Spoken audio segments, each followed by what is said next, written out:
ladies and gentlemen. Good morning. It is the morning call. It's Wednesday in the region. It's Tom Dabertin on WJOB 1230 AM, 104.7 FM, the TuneIn app, and JED TV. Glad to be with you this morning, 2 days out from Pierogi Fest, year 31. It is going to be a great time starting this Friday, Saturday, and Sunday. The big fest is finally here. All the work and all the planning that goes into it. Let's hope that the weather holds out and we have a great year. This will be my last year, and we're going to spend a lot of time talking about Pierogi Fest this morning, beginning at 7 a.m. I've got two great guests. Tony Panic, also known as Mr. Pierogi, will be here, and no stranger, of course, to WJOB airwaves, and the owner of Big Frank's Sausage, Stan, will be here as well. And he's going to be talking about his relationship with Pierogi Fest over the years. He has been a longtime vendor at Pierogi Fest, and it'll be great to talk to him. So that'll be at 7 o'clock. But let's kick off with traffic and weather. On traffic, in our area, we do have a slowdown on 8094 going westbound. It basically is backed up from Burr Street back to about almost Broadway now in the westbound lanes on 8094. That is actually the biggest backup in the entire Chicago metro area. So don't have a lot of information right now or as yet what's going on, but there is a backup at Burr Street on 8094. Now I'm looking at the actual traffic camera from INDOT, and it doesn't look quite as bad as the map is showing, but nonetheless, you look through, there are some backups there. So be careful if you're headed to the city or into Illinois on 8094 this morning from about Burr Street backing up all the way to Broadway. Otherwise, the Chicago area traffic is in really great shape. Even the Kennedy Expressway is looking good right now with some minor backups, both outbound and inbound. Otherwise, 294 looks pretty clear. I-65 not bad. There is a construction, of course, on I-65. Mark from Hobart reminds everyone to take it slow. Be careful in construction zones today. There are people that you know that are working in those zones, and they want to go home in one piece, so please be careful. And with that, let's turn it over to Joe about the weather coming up today. Oh, all right. Good morning, everybody. Today for the weather is going to be hot and humid with a lot of clouds and sunshine. We're going to be at a high of 92. Thursday doesn't get much better. It will be just as hot, if not a little bit hotter, with a high of 95. Partial clouds, hot and humid, and a heat advisory from 1 p.m. Wednesday all the way until 10 p.m. on Thursday. So yeah, right about the time we're setting up Pierogi Fest. Well, make sure you keep your guys hydrated. That's all I can tell you. You know what? Mark from Hobart actually sent me a message this morning and said remind people to keep hydrated. And trust me, I know that that need better than most people that are listening this morning, as I have AFib. And had a very bad situation a few years ago during Pierogi Fest. So I've been drinking lots and lots and lots of water because you're absolutely right. You need to stay hydrated. Look, folks, you go out, you drink pop, you drink Red Bull, you can drink coffee, all those things, but you got to get water in your system. That's the problem. If you don't get water, your heart rate actually increases. Your blood pressure increases, and your heart just doesn't stop beating. And before you know it, it's beating against each other. The two chambers are, the right and left are beating against each other, and that's what AFib is all about, and it can be deadly. So please be careful. Drink lots and lots of water today. There you have it. I mean, and as somebody who is recently now becoming an adult, as a kid and as a teenager, you feel like you can go literal days without water and you can run around and be outside. But now I'm starting to get to that place where, like, if I'm not having like at least like 3-4 bottles of water a day, then I'm struggling to get through my day. Yeah, and it's really good for you. I mean, it cleans your cleanses your system, so to speak. I mean, if you're going to wash clothes, you got to use water, right? Mm-hmm. If you're going to wash down a sidewalk, you got to use water. Well, guess what? your kidneys, your intestines, your all of your internal organs, they need that water too to be cleansed, and it's just good for you. And again, I learned it the hard way.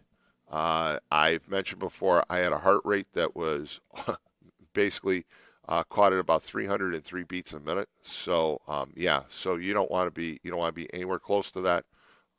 And you want to drink water, especially if you're going to be out in the sun for any length of time and you're going to exert yourself. And I can guarantee you that with the setup of Pierogi Fest starting today, we're exerting ourselves. We're the street, 119th Street, by the way, closes tomorrow morning at 7 a.m.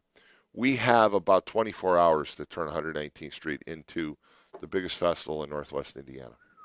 So it is it's an all hands on deck situation. It's all volunteers, and I always say if there's a listener out there that wants to come out and help, feel free to do so because it is quite an undertaking. Do they usually give you about 24 hours or? That's what we always get. Yeah, we again, downtown Whiting is a business district, and so you've got businesses that are open, and they still have to get deliveries, and they still have to have their stores open and their offices open, Right. and there's a demand for commerce in downtown Whiting. So we close the street on Thursday morning, and we reopen it on Monday morning.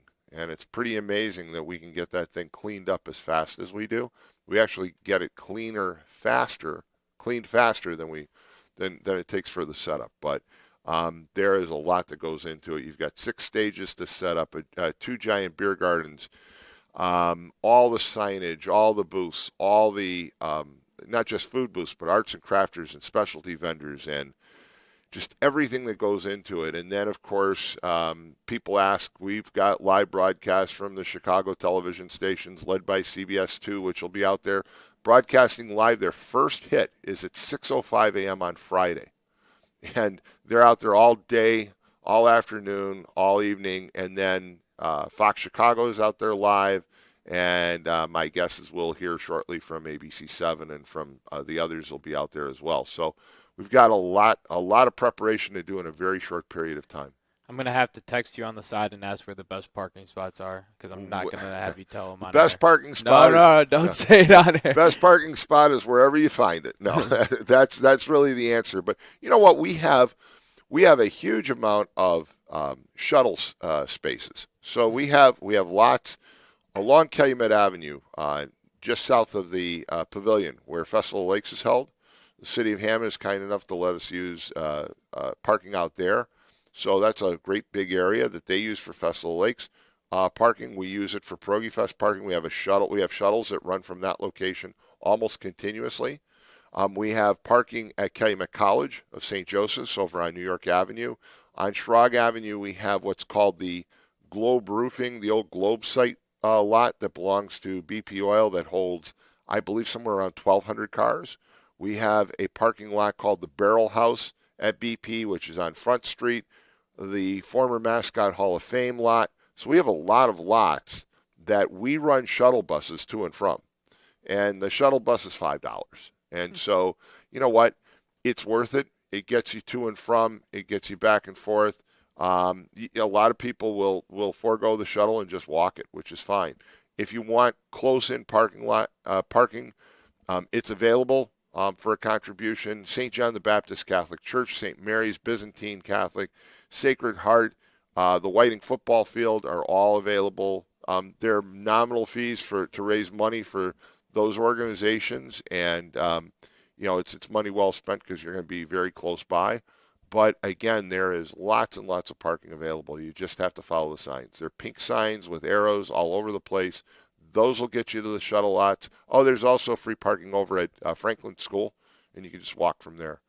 As far as the parade, people ask, well, when should I set my chairs out? There will be chairs set out this afternoon for the parade. Okay, the parade is Friday evening. Chairs will start going out this afternoon. The parade route is from Forsyth Park to Atchison Avenue, the beginning of Pierogi Fest.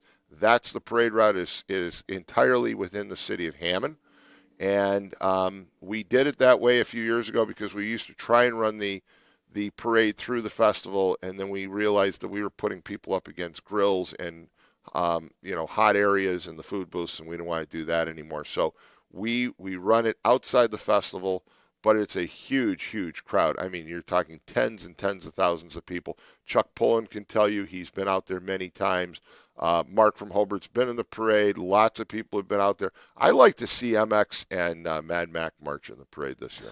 I think I'd like to get them since this is my last hurrah wearing the coconut bra and grass skirt. I think I want to see them. Do we have a caller? We have two, but I We gotta have two. finish out. I gotta round Sure. out the rest of the weather. Oh, I'm sorry. So Go ahead. no worries. It was a good conversation, and I have more. I want to talk about it more, but so Friday, we should have a couple spots of thunderstorms with a high of 82. Likewise on Saturday with a high of 83, and then Sunday it should clear up more, but be uncomfortably humid with a high of 88. That's what it says. Great, great, great, great, great. So with that being said, we have two callers. You want to go to the phone? Yes, absolutely. Let's go to those callers. Good morning. You're on the air. Well, now that the Pierogi Fest is about ready to kick off on Friday, do you get more or less busy, or just about the same? You know, Walt, I got up this morning at about 4:15. I usually get up at 4:45 to be here. I got up early because, one, I had to answer some emails about Pierogi Fest, and I had to go set up barricades to block for some of the generators that get brought in this afternoon. So I was on 119th this morning at about 10 minutes of 5 setting up barricades. Wow. Yeah. And so I will get very little sleep tonight. I'll get pretty much no sleep tomorrow night, none on Friday night, and very little on Saturday and Sunday evening. You could set off a nuclear explosion. You could set off one of those bunker buster bombs that they dropped in Iran, and it wouldn't wake me up. I'll be so dead to the world. But it is, and it's one of the reasons why I'm stepping down as chairman, because it's just physically exhausting. It's physically and mentally exhausting, and it's just time. It's time. It's been a great run, but it's time to make that change. Will you have the status like professors when they retire? They're of longstanding. They get emeritus status. So will you be emeritus chairman? I believe that it's actually in the bylaws that it calls me chairman emeritus, and again, I will, Pierogi Fest, my daughter describes it as that really I had 3 kids, Rachel, Tom, and Pierogi Fest. And it's always going to be part of me, but I will say that next year I will probably take a few days off and go outside the region so that others can step up and take over without me being meddlesome. Maybe you could. Would you be available for consultation? Oh, I'm sure I'll get plenty. I'm sure I'll get plenty of calls and plenty of emails. Absolutely. Well, you're part of the AFib club, huh? Part of the AFib club, and I've told the story before. 2019, I believe. I was just really dragging by Friday afternoon. I could barely move my legs, and I was walking down 119th Street, and Monsignor Simanchik, well-known Catholic priest in Northwest Indiana, saw me, and he's in his 90s, and he looked at me and he said, "Man, you're in worse shape than I am." And he said, "Are you okay?" And I said, "Yeah, my shoulder just hurts." He said, "Tom, you don't look too good." And I said, "Well, thanks, Father." And I kept on walking. I was walking to the lineup. And I got over by Clark High School, which at the time, that's where the lineup was. And a couple of guys, including Frank Mervan, who's now the congressman, saw me and said, you don't look well. And I said, "Oh, I'm just a little worn out. Somebody give me a beer and it'll help me." And I drank a beer and I said, "See, I feel a whole lot better." And Frank called Jeff Smith.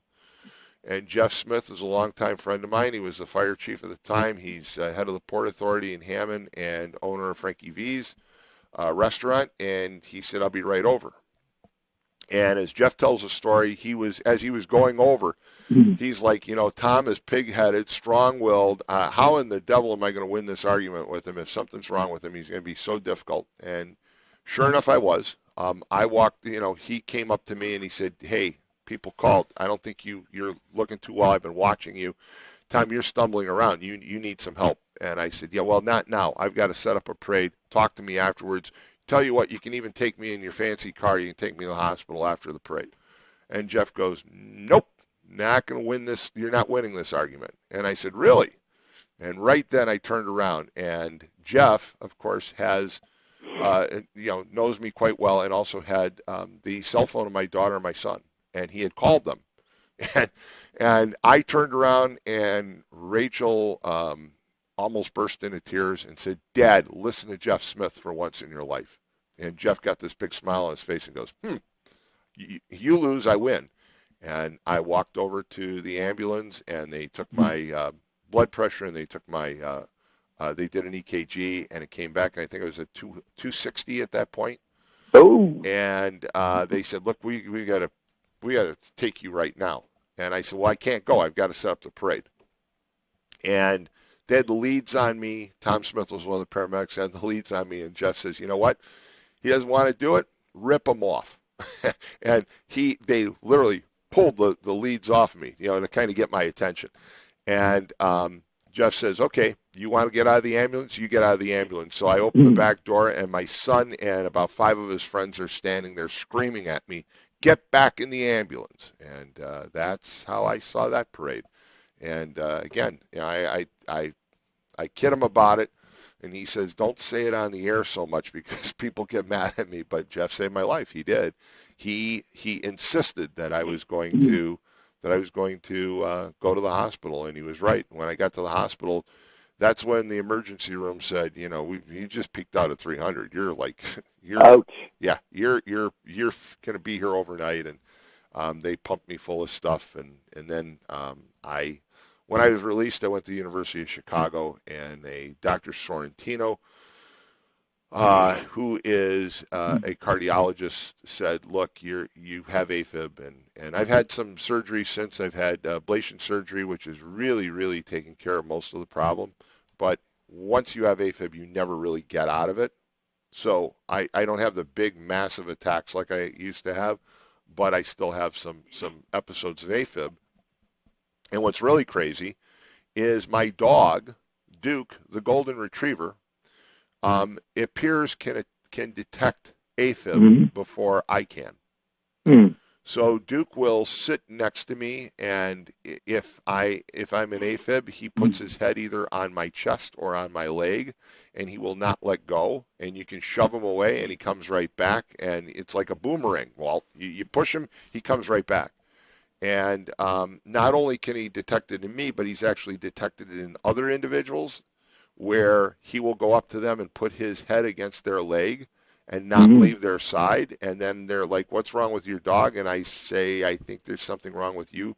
Do you have AFib?" And they've told me yes. And I say, "Well, my dog detects it." So Duke can detect AFib.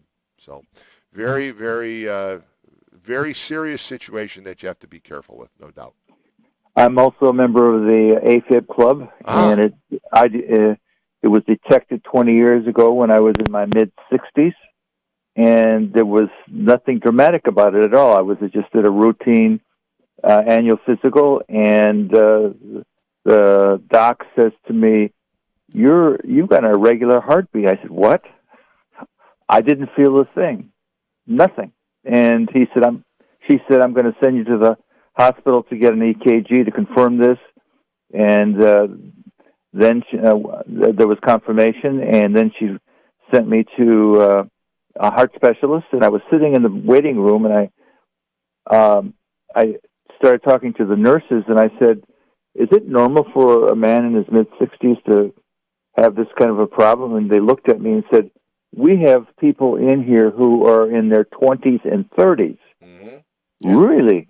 I said, "How could that be?" And they said, "Well, they're using illegal drugs." And oh, by the way, this is a good morning to talk about this. This is the Times Get Healthy section, July 16th. Cannabis use linked to heart risk, which is what these nurses said. They're using illegal drugs.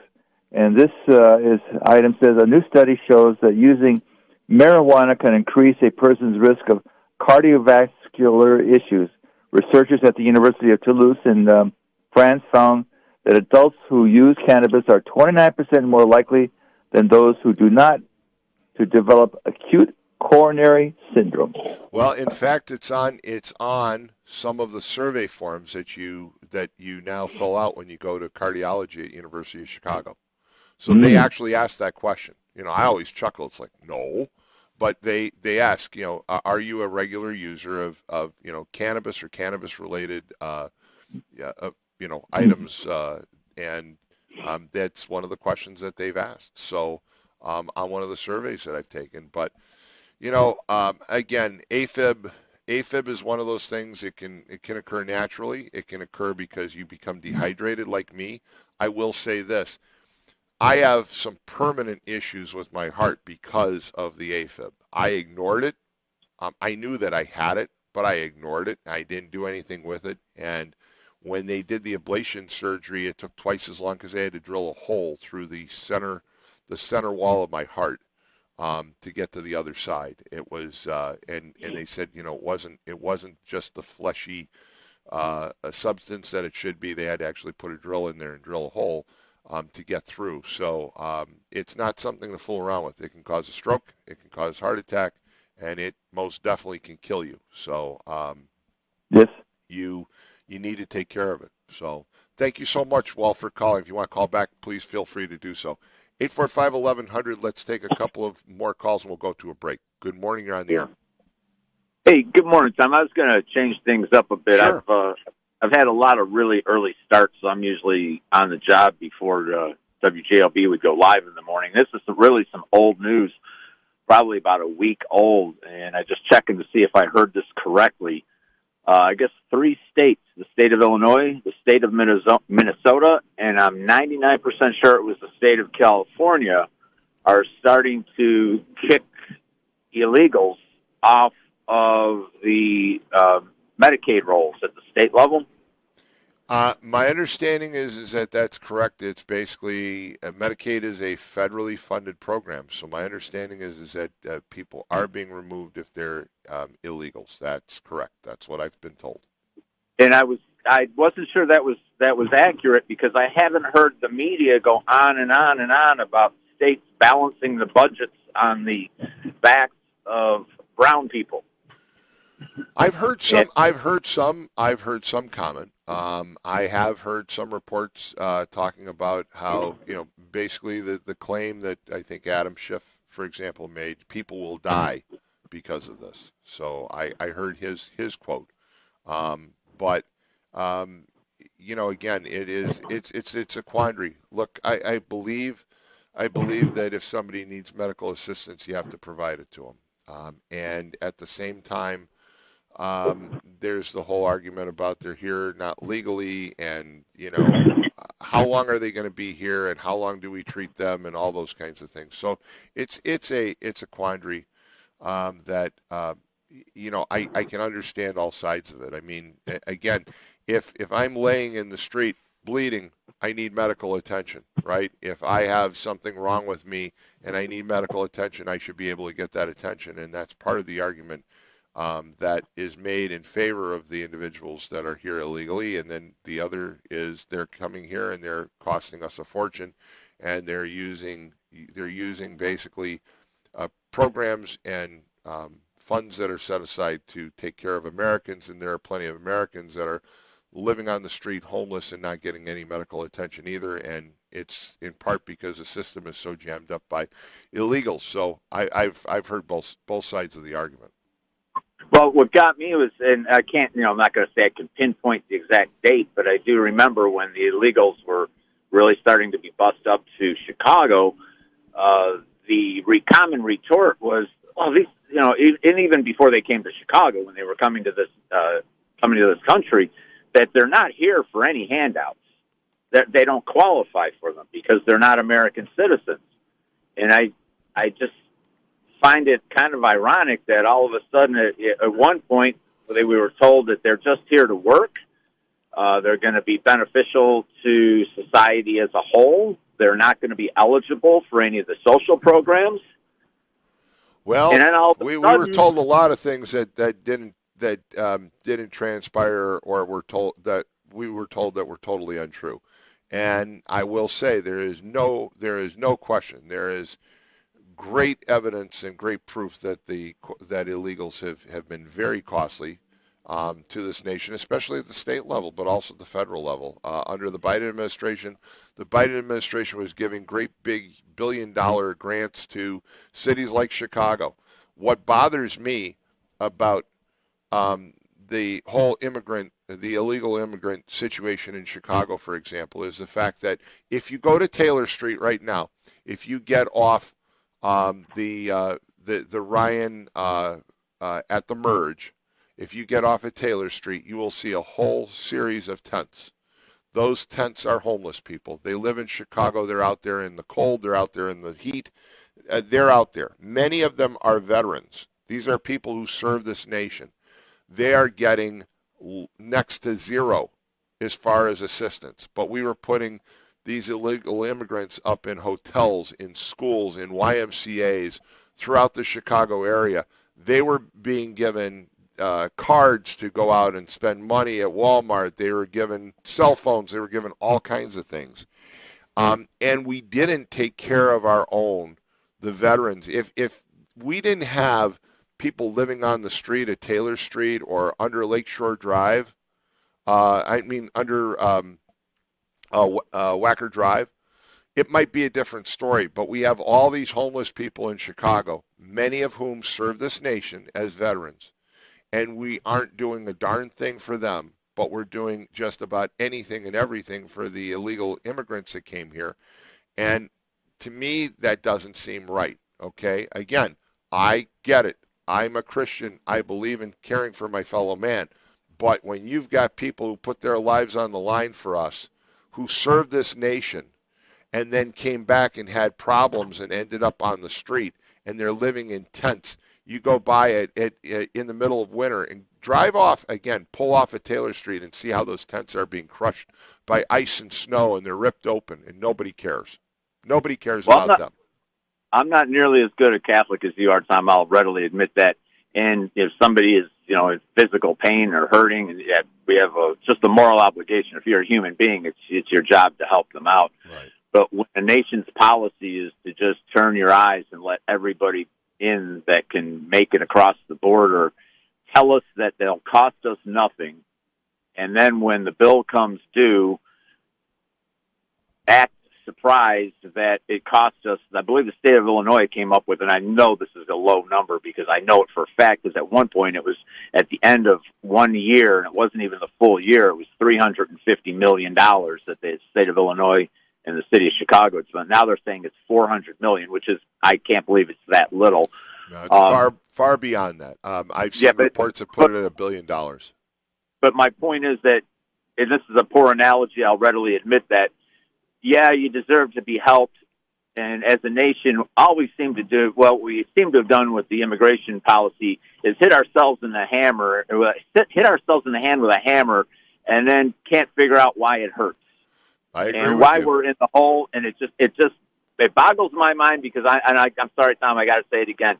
When this was all going down, we were all told that this would not be any kind of a financial burden on us, that it wasn't going to be that way. They weren't going to qualify for all these programs. You're just being mean. You're a conspiracy theorist. You just don't understand. And at the end of the day, the band had to get paid. And now I just wasn't sure that it happened because I did not hear the uproar in the media the way you do other things. And it just caught my attention. I thought, well, maybe that's not even true then, because if they're not breaking in or starting every newscast with the state of Illinois, Minnesota, and California brutalizing brown people to balance their budgets, I didn't hear those real headlines. So it just threw me. I wasn't sure if it was really accurate. No, because obviously that's sarcasm. Because instead what they want to do is they want to start the headlines by saying that the Trump administration refuses to give money for these programs. But they don't point out that, again, what happens when the federal government doesn't come and bail out the states like they had been doing under the last administration for the cost of illegal immigration. Instead, the Trump administration saying it's on you. So now the states are cutting back on their programs, and you're absolutely right. The legacy media is protecting them. So hey, thank you so much for calling. We've got to take a commercial break. I know we have a couple of callers waiting. Hang in there for just a couple of minutes. We're going to take a few commercial announcements. It's the morning call with Tom Dabertin on WJLB 1230 AM, 104.7 FM, the TuneIn app, and Jed TV. We'll be right back.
right, we're back. It's the morning call on WJOB 1230 M 104.7 FM. We're going to go ahead and do just a real quick traffic and weather because I know we've got callers waiting. Traffic, not a whole lot of update other than that area along 8094, which looks to be dissipating. So not as substantial as it was earlier.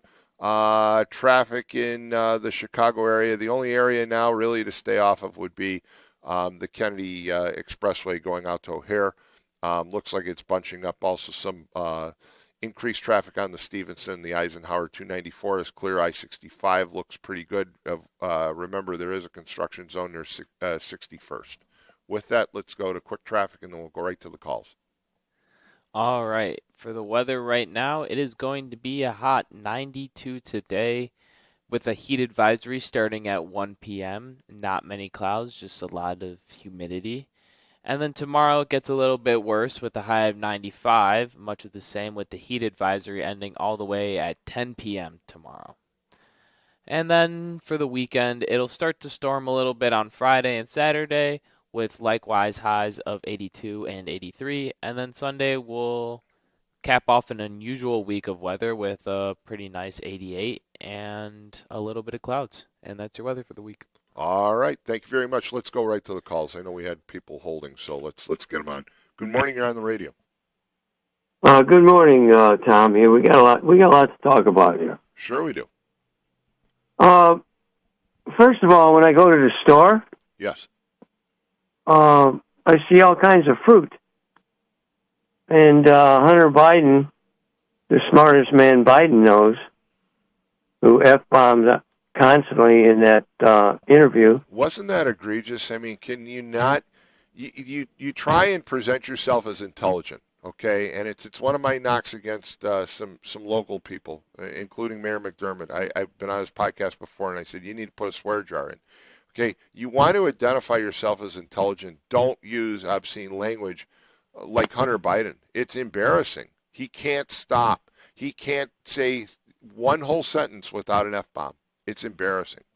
Not an intelligent person. If that's the way you have to make your comments, look, everybody, there's a time and a place for everybody to use obscene language. You want to get somebody's attention. It's really important. I've mentioned this before. We did it in World War II. We trained officers to get troops' attention. You know, take that hill. No, take that effing hill. Okay, we train them to do that. But nowadays we use the F-bomb for everything. You know, it's a wonder I don't say, "Hey, MX, how the F are you?"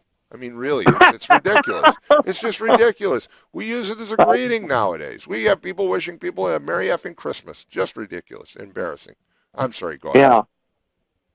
So, again, Hunter Biden said, who's going to do the motel work? Well, I haven't seen any beds undone. And what people get confused is that there is an HB1 visa that Trump uses to let people come over illegally to pick fruit and do the work they can do. Believe me.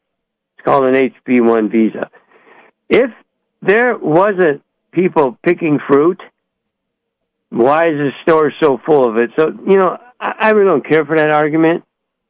And then the latest, the kidnappings of these illegals that hold women and repeatedly rape them in their house. I'm watching the video right now. Well, the one in New York, there was one in New York that came out this morning, too, where the dog is barking and the guy is dragging the woman across. Yeah, I didn't see that one, but I thought there's probably a ton of them. It's horrible. You know, there are plenty of women and children that were brought across that border against their will. They're brought to the United States and they're being used basically as sex slaves. And it's hard to believe, but I do believe it's true. I don't believe that it maybe is widespread and as prevalent as some people like to make it out. But there are a number of documented incidents, and go ahead. I'm going to take a look. In fact, I'm going to see if I can find where that one was. So, I want to get into the Medicaid and something local that we talked about that letter. Yep. But you know, why let a good crisis go to waste, Ron Emanuel? And it's very hurtful that my representatives, Earl Harris and Lonnie Randolph, and Frank Mervyn, are making good on this to blame Trump. Now, Biden, out of the kindness of his heart, gave a raise on Social Security, which is a great thing. But the words I'm going to use is, it bumped a lot of people off of Medicaid. I know. I go with my buddy. I sat there, and I'm tell the story again. 3.5 hours in the Medicaid office. If you get bumped off, let's just say you're at 1230, and it's 1250, so you end up at 1290. You're bumped off of Medicaid. It's not Trump's fault that you got bumped off of Medicaid. But when you're a radio host and a caller calls in and they don't know, either one of them know what they talking about. And I'm talking Jed now. Jed knows better. But, Jed's smart. He's trying to make radio, and he loves fishing his buddy MX in. The thing of it is, they're making good of this crisis, but you're hurting a lot of people. Frank Mervyn, Earl Harris, and Lonnie Randolph. If they want to, I'll drive them down to Indianapolis. I'll show them the people they need to talk to. To bump this Medicaid or people's Social Security cap to, let's just say, $1,300. Whatever the up on the Social Security, so they get their Medicaid back. I mean, it's a shame that people don't have their Medicaid now, and they're making it's Trump's fault. No, it's not Trump's fault. It goes state by state, and I blame, of course, what's his name, Mike Braun. But you have to have somebody to push Mike Braun. You just can't be calling on the radio. And I know my buddy Steelworker Ron, he has a lot of connections. I've seen that. But if he wants to fix the problem, then I'll go with him, and we'll take them two birds, Ronnie Landolph. I've actually invited Lonnie Randolph and Dan Durnall, both are state senators, one a Democrat, one a Republican. They're going to come on the radio in the next couple of weeks. So just working out. Thank you so much. Just working out the date for them to come on and talk about issues. So this is a good one to bring up when they're on MX. Yeah, they're going to come on as guests. My buddy, he's I told you he's got his condition, and he's hopeless. He can't drive, and he just sits around. And I got a lot of friends like that. But the thing of it is, now we can do something about it. And I'm an activist. I'm trying to do something about it. Maybe we can get Durnall, and you said Lonnie Randolph. Yes. We could get them to do something about this Medicaid. Now, here's another one. And I've told this before, and now it finally come out, and I know you read the post. The person that really conscientious about their yard and their house wrote a letter to somebody where their house is a mess. Oh yes, I don't know. I saw that posting too, and you know what? Again, this was a woman in Robertsdale who said that her lawnmower had broken down. They'd moved into the neighborhood, and somebody sent them an anonymous letter that said, "Hey, you need to maintain your grass just like everybody else in the neighborhood." And she claimed it was classism and racism. And you know what? To me, I read the letter, and I didn't see any racial threats. I didn't see any class threats. What I saw was a situation where a woman received a letter that was fairly accurate that said, look, we try and keep our lawns cut nicely here, and you need to do the same. And, okay, she had an excuse. Her lawnmower broke down. But you know what? You can borrow a lawnmower or suffer the consequences. She had to turn it instantly into a racial issue. Exactly. They called that woman a racist, and you're old. So a couple of people I've talked to, that when this is in Hammond too, I've seen this where people are called racist for keeping their yards nice, and that when that happens, you've lost a community.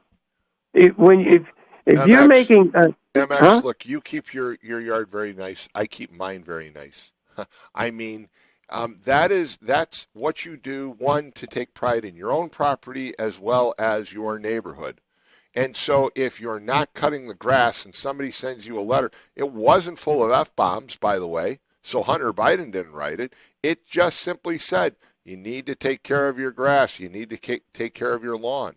What was the big deal about that? Right away, oh, this is and she was basically claiming that it was discriminatory really because of her ethnicity, not race, but she posted that it was race. So Now, I've got more people walking in my alley than there is, and I'm okay with the bike trail. Because people come by busload to see your alley because it's so clean.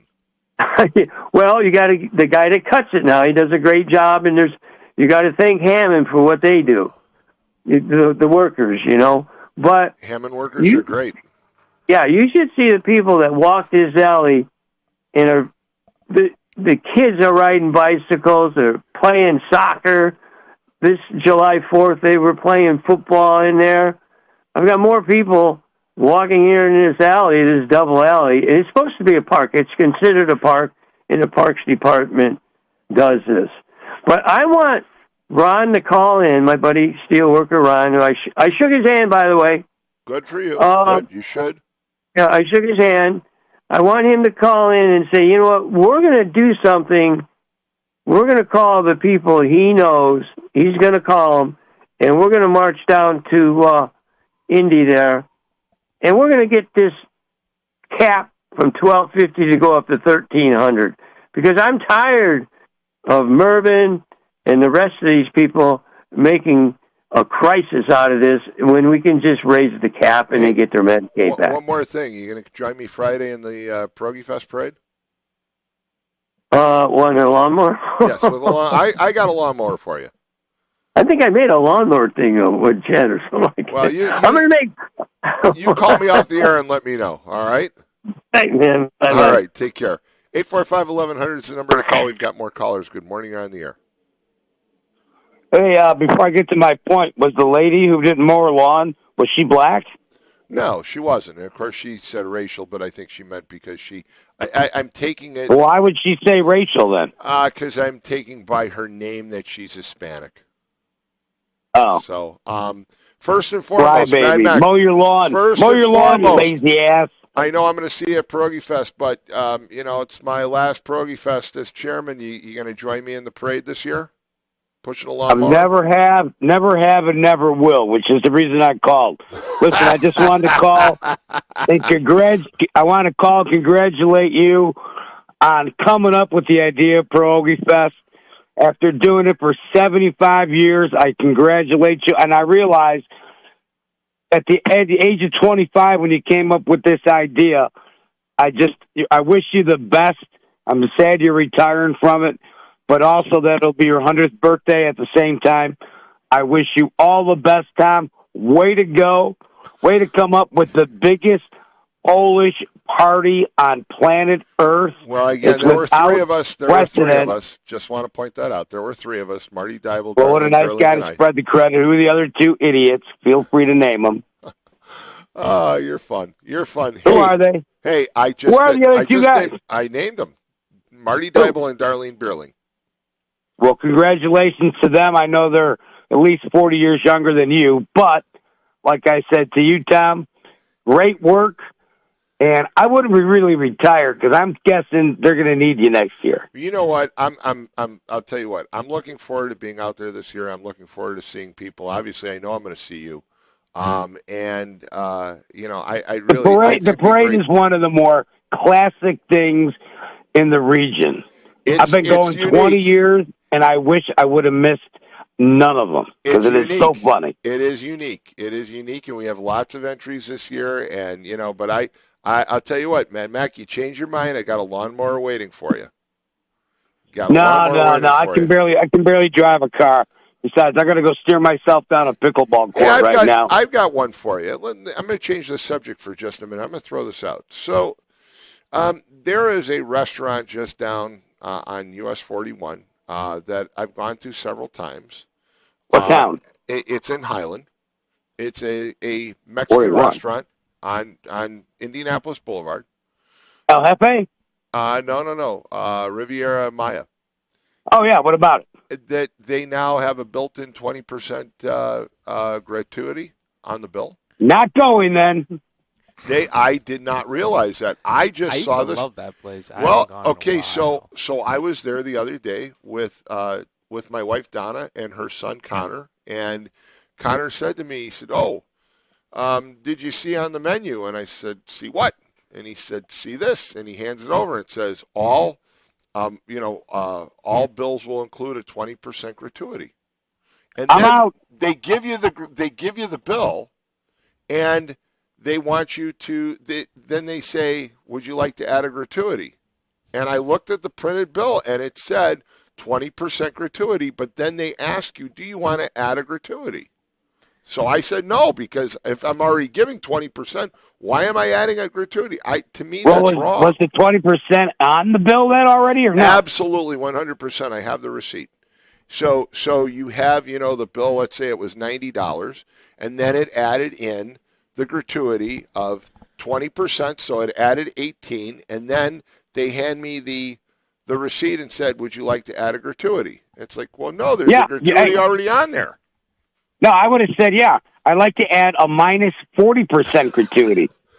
Well, I mean, there were also some service issues, which is really bothersome because Then minus 50. well, my feeling is that look, if I go to a restaurant and you give me good service, I will give you a gratuity. But if you give me bad service, I shouldn't have to give you a gratuity.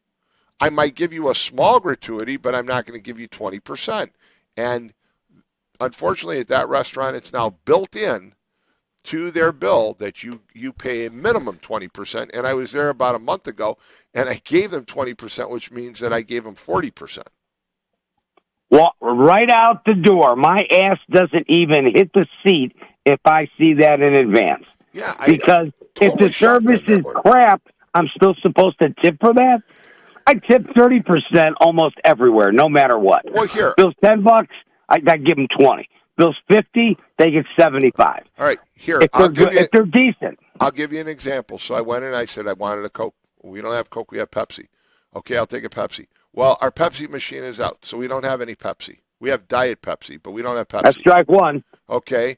Then we waited and waited and waited and waited. We were waiting for the bill. And the waitress came by and said, "Oh, I'm just having too much fun. I'm not spending enough time working." That's what she said. Okay. What does that tell you? And then you get the bill and it says, "No, you have to pay 20%. The audacity of some of these folks. We used to go we bought the season tickets.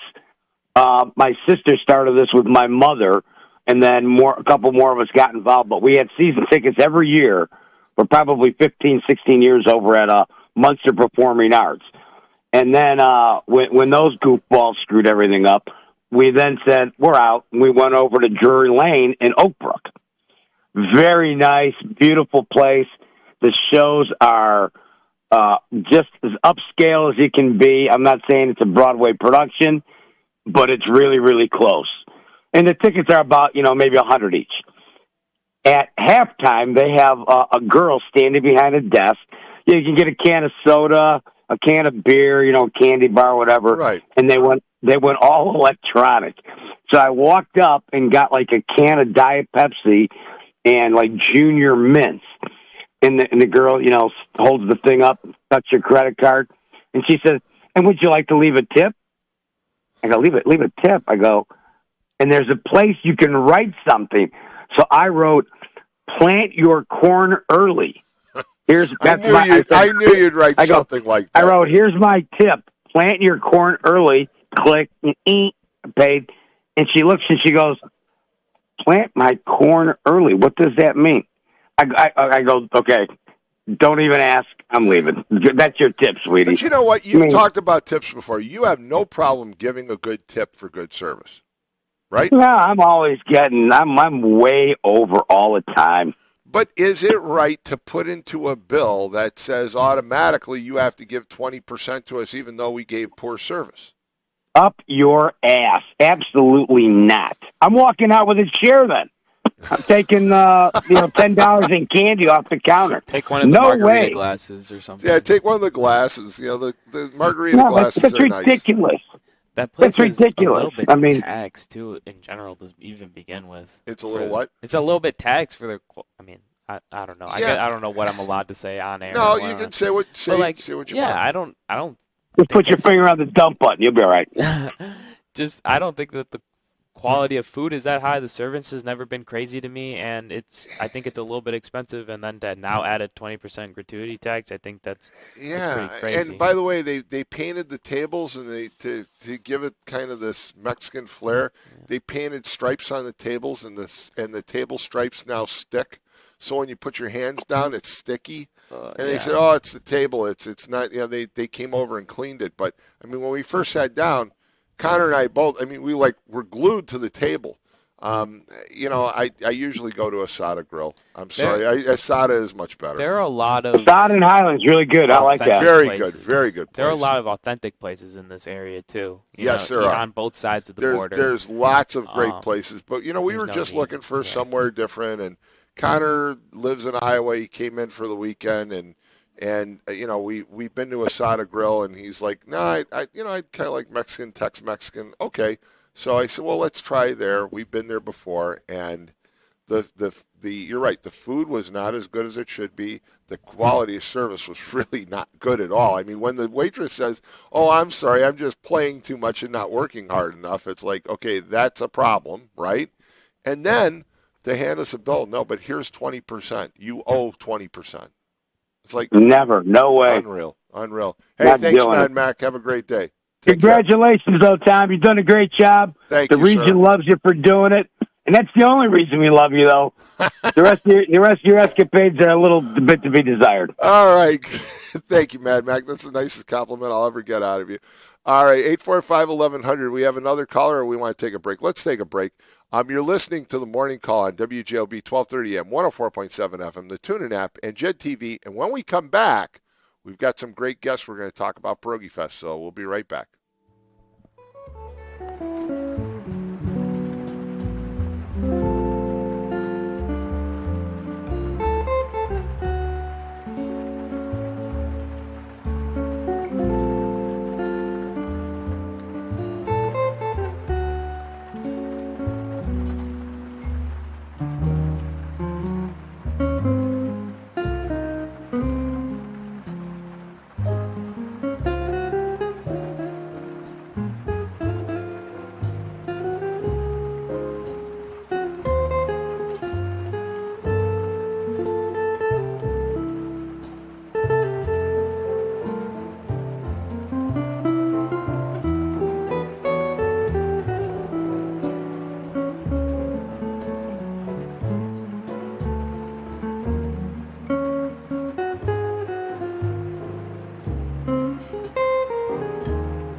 We are back, and it's the morning call with Tom Dabertin on WJB 1230 AM, 104.7 FM, the TuneIn app and Jed TV, and we should do traffic and weather together real fast because one of the two people sitting here as my guest this morning used to hound me about doing traffic and weather breaks. Traffic. Say, oh, listen to that voice. That voice should sound familiar.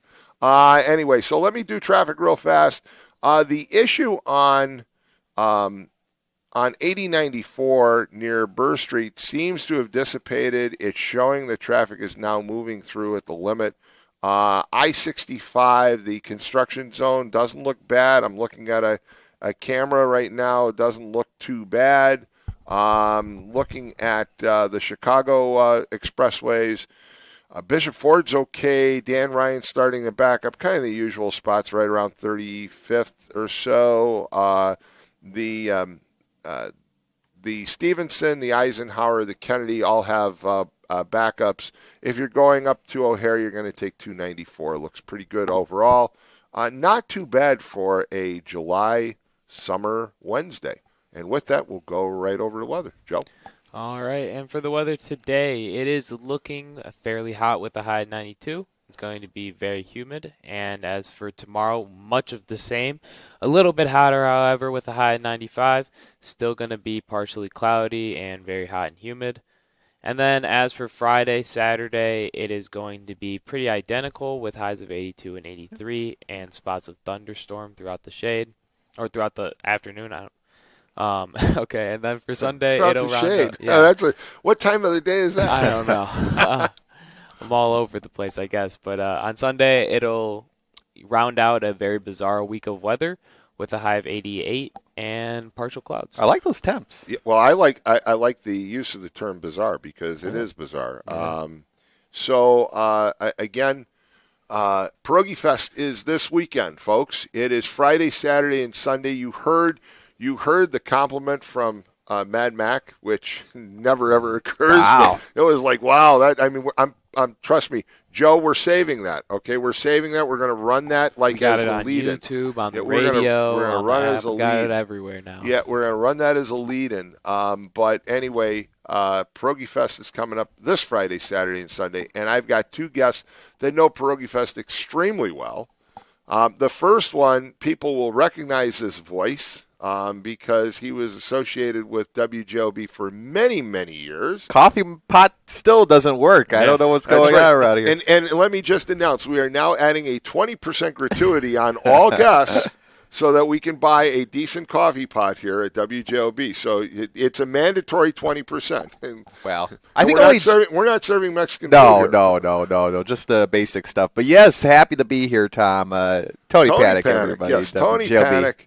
WJOB alum for many, many, many years, wearing his Mr. Pierogi shirt. He is Mr. Pierogi and doing a great job at it, by the way. Oh, thank you, Tom. And I remember, geez, time's flying. It was just a few short years ago where you announced it on the Chamber Show. And, yes. It was a big announcement. It was like an earth-shattering moment. I remember like the Pope. I think we were being live-fed throughout the world. The Vatican, the conclave. Yes. At least in our minds, we were being fed. The smoke came from Big Frank Sausage electing a new Mr. Pierogi. That's, you know what? We should have done that. That would have been so cool. Yeah. And of course, you just mentioned Big Frank Sausage, okay? A stalwart vendor at Pierogi Fest. Stan, how many years have you been there? I just had my 14th year anniversary, July 8th. 15 years at the Pierogi Fest. 14 years in business, 15 years at Pierogi Fest. It's been my 15th year. Wow.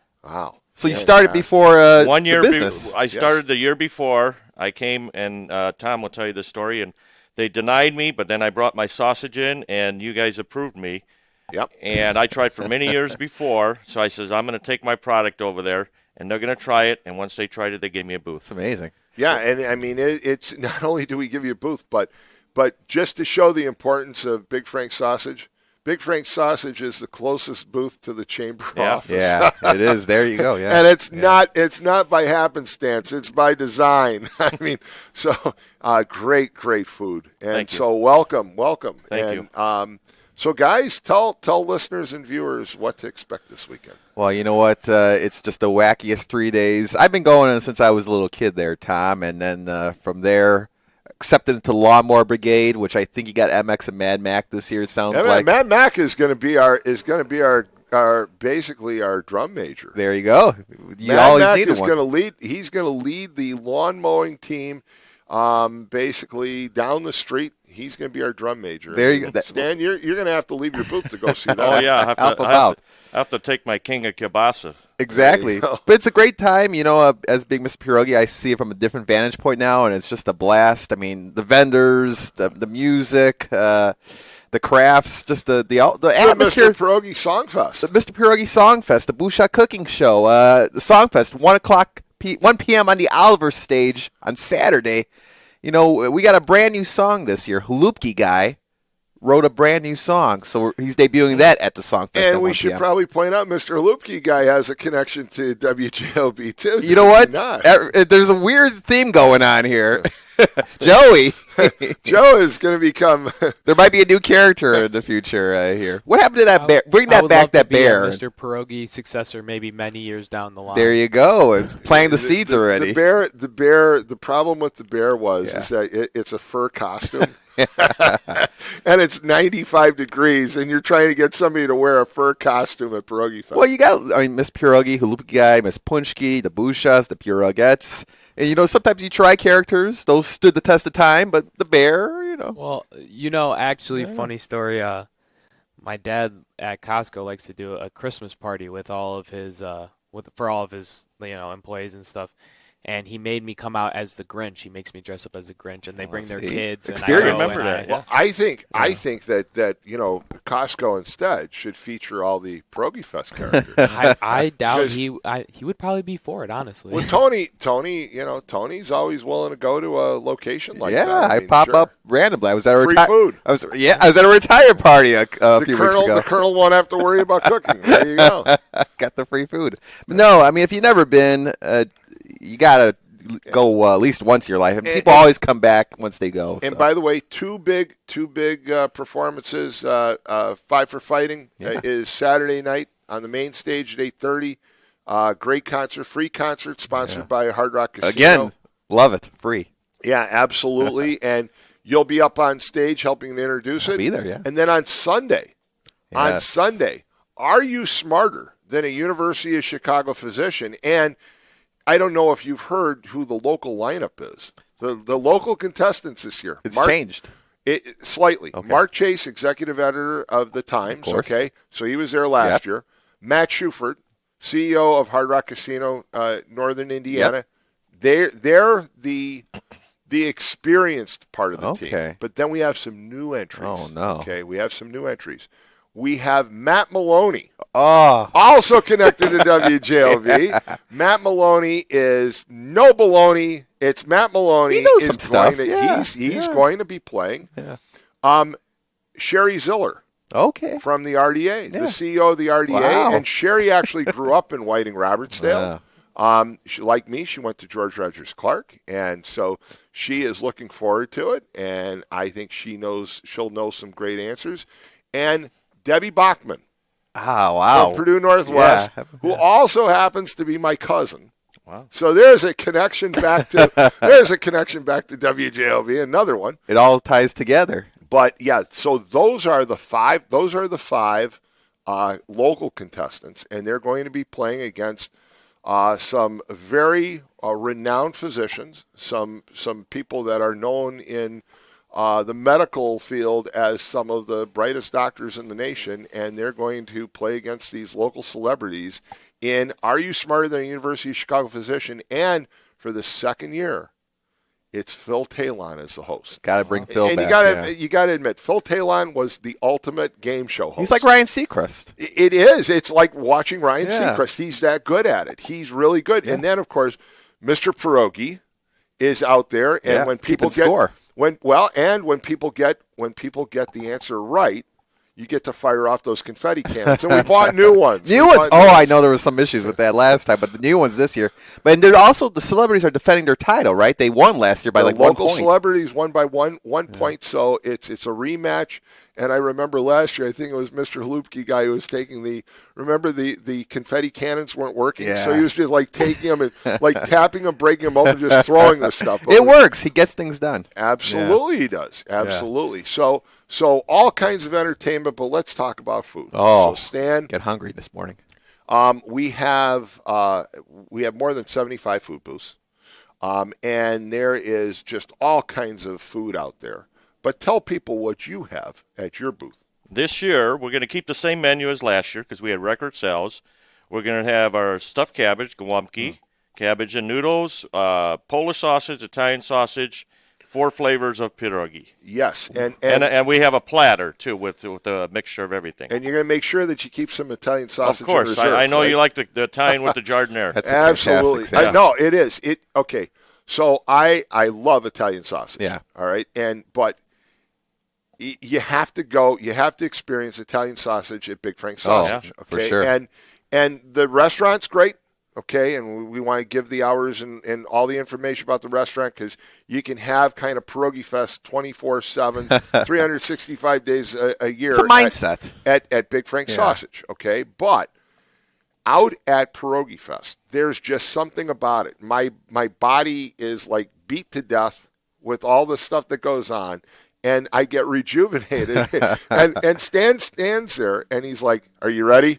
And I'm like, "Yes," and there's times where you toy with me a little bit. It's like, oh, yeah, well, we got to make some more. It's like, you're kidding. No, I got it right here. You know what I mean? It's like, don't toy with me. Don't toy with me, Stan. My body can't take it. I've got to be rejuvenated. But when you go there, you think, okay, Polish food, but they got a lot of other options. The Italian sausage, I love it. It's absolutely. great. Absolutely. And they have great Polish sausage, too. Yeah, they do. Don't forget that. Course, I mean, they course. do. But that is that's my go-to sandwich. Yeah. And again, it's a lot of work, right? People don't realize how much work it is to have a booth out there. We've been doing prep for about 5-6 weeks now. We just finished all of our prep. Now we've got the setup tomorrow, and I mean, not only the prep, the organization, getting the staff, the supplies. I mean, it's a lot of work. I mean, it's once I get set up, I feel like 1,000 pounds are off my back. But tomorrow's a big day. We got to make sure everything's ready, and you got to have your backup plan in case something breaks, you run out of stuff. It's a lot of work. It's a lot of planning. It's not easy, but it's very rewarding if you do it correctly. And I tell people when you're running a booth at Pierogi Fest, seconds count. If you don't have product ready and people are waiting in line, they're going to go somewhere else. You're right. You got to have your product, and you got to get that line moving, and you got to make sure you're fully replenishing. I tell my cooks, don't ever run out. Don't ever run out. That's the number one rule. Make sure you got the product ready and get to the next person. You want to get them in and out as quick as possible. And that's one of the things that some people say, well, the lines are too long. But the food vendors that are out there, like yourself, are so efficient. Yeah. You move people through very quickly. I mean, you'll see a line in front of Big Frank Sausage, but you're not going to stand in that line very long, right, Tony? No, not at all. Through. And I bet that's a lot of times the first timers at vendor at Pierogi Fest, they don't know what they're in for. Stan should teach a class. Hey, this is how you do Pierogi Fest right here. These are my numbers. I average a serving a minute for 30 hours. One serving per minute goes through my booth. Yeah, it's amazing. I mean, it really is. It is an amazing amount of food that's served at Pierogi Fest. Yeah.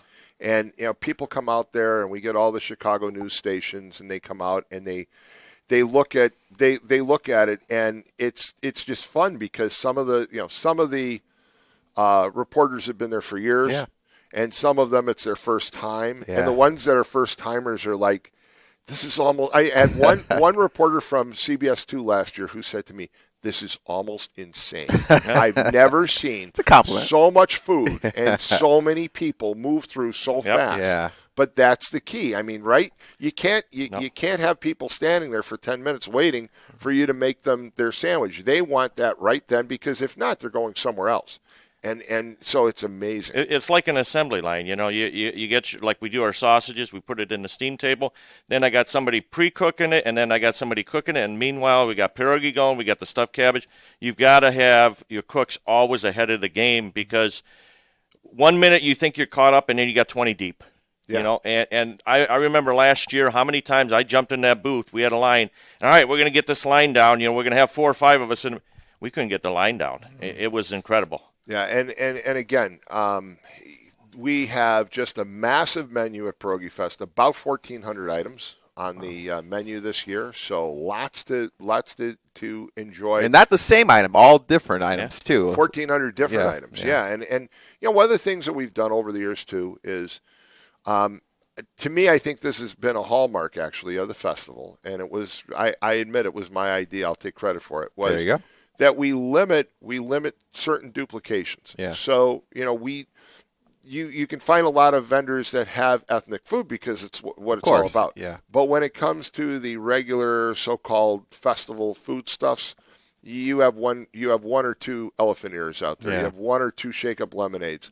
And to me, it helps draw people because people know that you're going to go out to Pierogi Fest.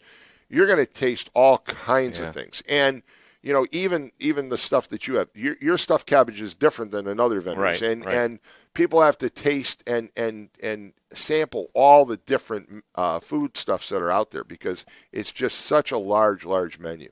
Yeah. Now you mentioned about tomorrow being set up. It's like a cross between watching PBS and the Three Stooges. I will say that you have this idea that everything's going to go right. We have 24 hours to set up the street, and it's going to be very organized, and then all hell breaks loose. Somebody will park right in the middle of the street, blocking the whole street, and now you've got traffic backed up down Indianapolis Boulevard, people trying to get in there with their trailers and their tents. And is that the most stressful part of the setup, or in all your years of doing it? Is that Thursdays are usually very, very stressful, and Friday morning. Yeah. And Friday morning gets complicated by the fact that we usually have at least 2 news organizations, and we will this year. CBS 2 will be out there. The first hit is at 6:05, Tony. I haven't slotted you in yet, but we're going to talk about that during break. Right. They're going to be out there all day. And then Fox Chicago's rolling in at about, I think, 7 o'clock. Okay. And so you're going to get a lot of energy, a lot of exercise because you're going to be running between streets, between those intersections. Just let me know.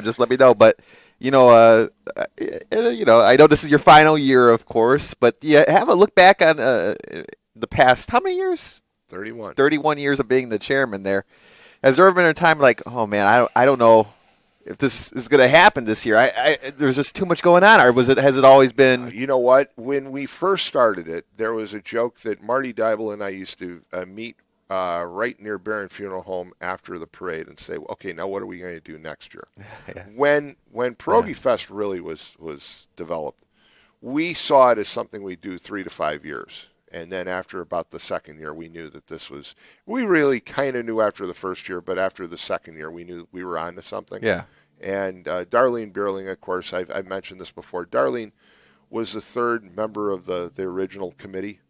And Darlene was kind of the one who influenced us to make it quirky and fun. The parade is 1 year older than the festival itself. I remember that. And she loved the parade, and she'd say to me, we need to capture that quirkiness throughout the festival. You need to inject it elsewhere. And so early on, we thought we knew we were doing well. I will say one of the more memorable moments of Pierogi Fest in all the years was probably about 1998, 99, and Rick Mossels was vice chairman. My friend since we were 5 years old. Yeah. And Rick is out there, and it looks like it's going to rain. And Rick says, I just checked the radar. It's not going to rain. We're going to be okay.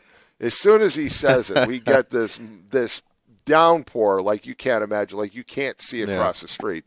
And And Rick says, well, I guess my radar was It's broken. a little bit off. Yeah. He's But no we Steve then- Baskerville. We then went into the chamber, and everybody's out there. They're getting soaked, and we took garbage bags and cut holes into them and sold them as $5 raincoats. Wow. Official Pierogi Fest raincoats. And somebody told me last year that they still have their official raincoat from Pierogi Fest. That's It was amazing. just Genius. garbage bags. That's the quirkiness of it all, too. It is the quirkiness, and the other is that back about 10 years ago, you might remember this. We had another downpour. Is that the tornado warning? No. Okay. That was 4 years ago. Okay. But this was about 10 years ago. We had a downpour on Friday afternoon. Rick and I had walked over to the liquor store to basically get some liquid refreshments for the precision lawn mowing team before the parade. And we got caught in the lobby of Centier Bank, and we're standing there, and there are people, and this woman says, "Oh my gosh, look at the torrential rain! Look how bad that is!" And Steve Baskerville and everybody's out there, and they're taking cover. And the guy says, he goes, I feel bad for those people out there, but I really feel bad for the guys that are running this thing. And Rick and I just turned and said, well, let us introduce ourselves. We had the tornado. We had the warnings about 4 years ago. We evacuated 119th Street. And Stan, if you remember correctly, the storm petered out just as it got to the state line. Yep. And you and everybody else took cover. Yep. And then the storm comes through, and it was like somebody spitting on 119th Street, Yep. and it was over in 2 minutes. Yeah, I remember that. Yeah. But we had to do what we had to do. Safety first. We were getting calls from the Chicago news media telling us, "Hey, there are straight line winds coming. It's an 80-mile-an-hour wind. It's severe lightning, and the concern is 80 miles an hour would pick up grills and everything else and toss them around." And so we got everybody evacuated. Steve Speedbar just became mayor. He's standing on 119th Street doing the remain calm scene from Animal House. Yeah. And he's trying to direct everybody into Whiting High School. We got him off the street. The storm comes in. They're telling me. I mean, I'm listening actually on live on the phone to one of the meteorologists at CBS2 who says, "Tom, this thing is really dangerous. It's just at the state line. We can see this wall cloud coming through." And as it gets to us, he goes, "Oh my God, it's dissipating. Isn't Wait a that minute, weird? it's just breaking apart." And with Lake Michigan right there, I mean, Yeah. the weather, you can't go by reports sometimes as far as rain goes, right? Absolutely not. No. But the weather has been an issue for a couple of years. Yeah. But you know what? We'll get through it. We'll get through it. We'll get through it. And as soon as it stops raining, people come back in droves, absolutely. right? I mean, that 4 years ago, as soon as the weather event was over, they came out. Even hungrier. Yeah, I think so. Was it a couple years ago when we were doing a parade and we had those severe thunderstorm warnings, but it didn't rain until after 11 o'clock. And I Yes. remember it just monsooned. I was driving home, and the next morning I come in, and all the tents, thank God my tent wasn't all over, but there was tents all over the yes. place. That was my I first remember year. that. Yes. It was a That hot. was your- It was 2, a hot 3 years Friday, ago. Yeah. very hot Friday, Yeah. and then the rain came And right we out. had we had to speed up the parade. Yep. The Indiana State Police had been told by their dispatch that we needed to take immediate cover. State Police, of course, one of many police agencies out there, Hammond PD, Lake County, and the State Police said, "Tom, you need to get this parade going now or you're not doing it." And we ran through. Yeah. I mean, we were literally, people were like, "Why are you moving so fast?" I was like, "That storm's coming." Yeah. But it didn't hit until that evening. Right. And then overnight, I got a call at about 3 in the morning from Whiting PD, and they said, "Tom, you've got tents that are airborne." And I came back down there, and it was just insane. And we had volunteers from the community show up and clean it up, and by 11 o'clock, you couldn't tell the difference. That was Let's take a quick break. We're going to come right back. Yeah. You're listening to The Morning Call on WJLB 1230 AM, 104.7 FM, the TuneIn app, Jed TV. And are we on Facebook Live now? No. I'm YouTube. I'm sorry, YouTube. YouTube Yep. Live. Yes, so YouTube as well. All right, we'll be right back.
right, we're back, and I had to take a little extended break because we're getting some deliveries. Already? We're getting deliveries for things, and 119th Street is still open right now. So when does it close exactly down? Closes at 7 a.m. tomorrow morning. Okay. And the people from Dependable Services, a local construction company, come out and put the tar paper under all the booths. And they do a much better job than when we first started putting the tar paper. We put the tar paper basically to absorb any grease and splashes and spills. Yeah. But Stan, the first couple of years when I did it, it was pretty bad. Yeah, it was slippery. I mean, the worst part is when it rains and you get that grease mixture. Yeah. It's basically like an ice ring. Yeah. It's bad. But hey, Tom, real quick, I want to give you a couple presents. Oh boy! Look, I'm being Since shown it's your up last, here. Presents. It's your last Pierogi Fest as the chairman. I got you a shirt here. I hope you're XL. It's the 31st annual Pierogi Fest, Big Frank Sausage. Oh my gosh! Hold that up for the camera. Look at that, folks. Look at that. You can buy one of those. Wow. At Big Frank Sausage and at the booth, right? Yes. Oh yeah, wow! we got that. Fantastic. And Thank I got you. you. I know you like sweets, so I got you some kolachki and some nut cups. Oh wow! Oh boy! Yeah, look at these. These are great. Yeah, these are. Ooh, yeah. In fact, you know what? Enjoy. Hey, Jed eats on the air. I'm can gonna eat eat on it. the air. Of course. Why not? It's your Tony, retirement. you can Tony, have have one. one. You can have I'll one. take one too. Yeah. There. Thank you. Appreciate it. I'll eat on the air as well. Oh my goodness. Joke Which one do I go mine. with? These are good. Which one? I'll go with this one here. Oh, these are Oh, good. thank you there, Stan. Here, I don't Sure. know if there you go.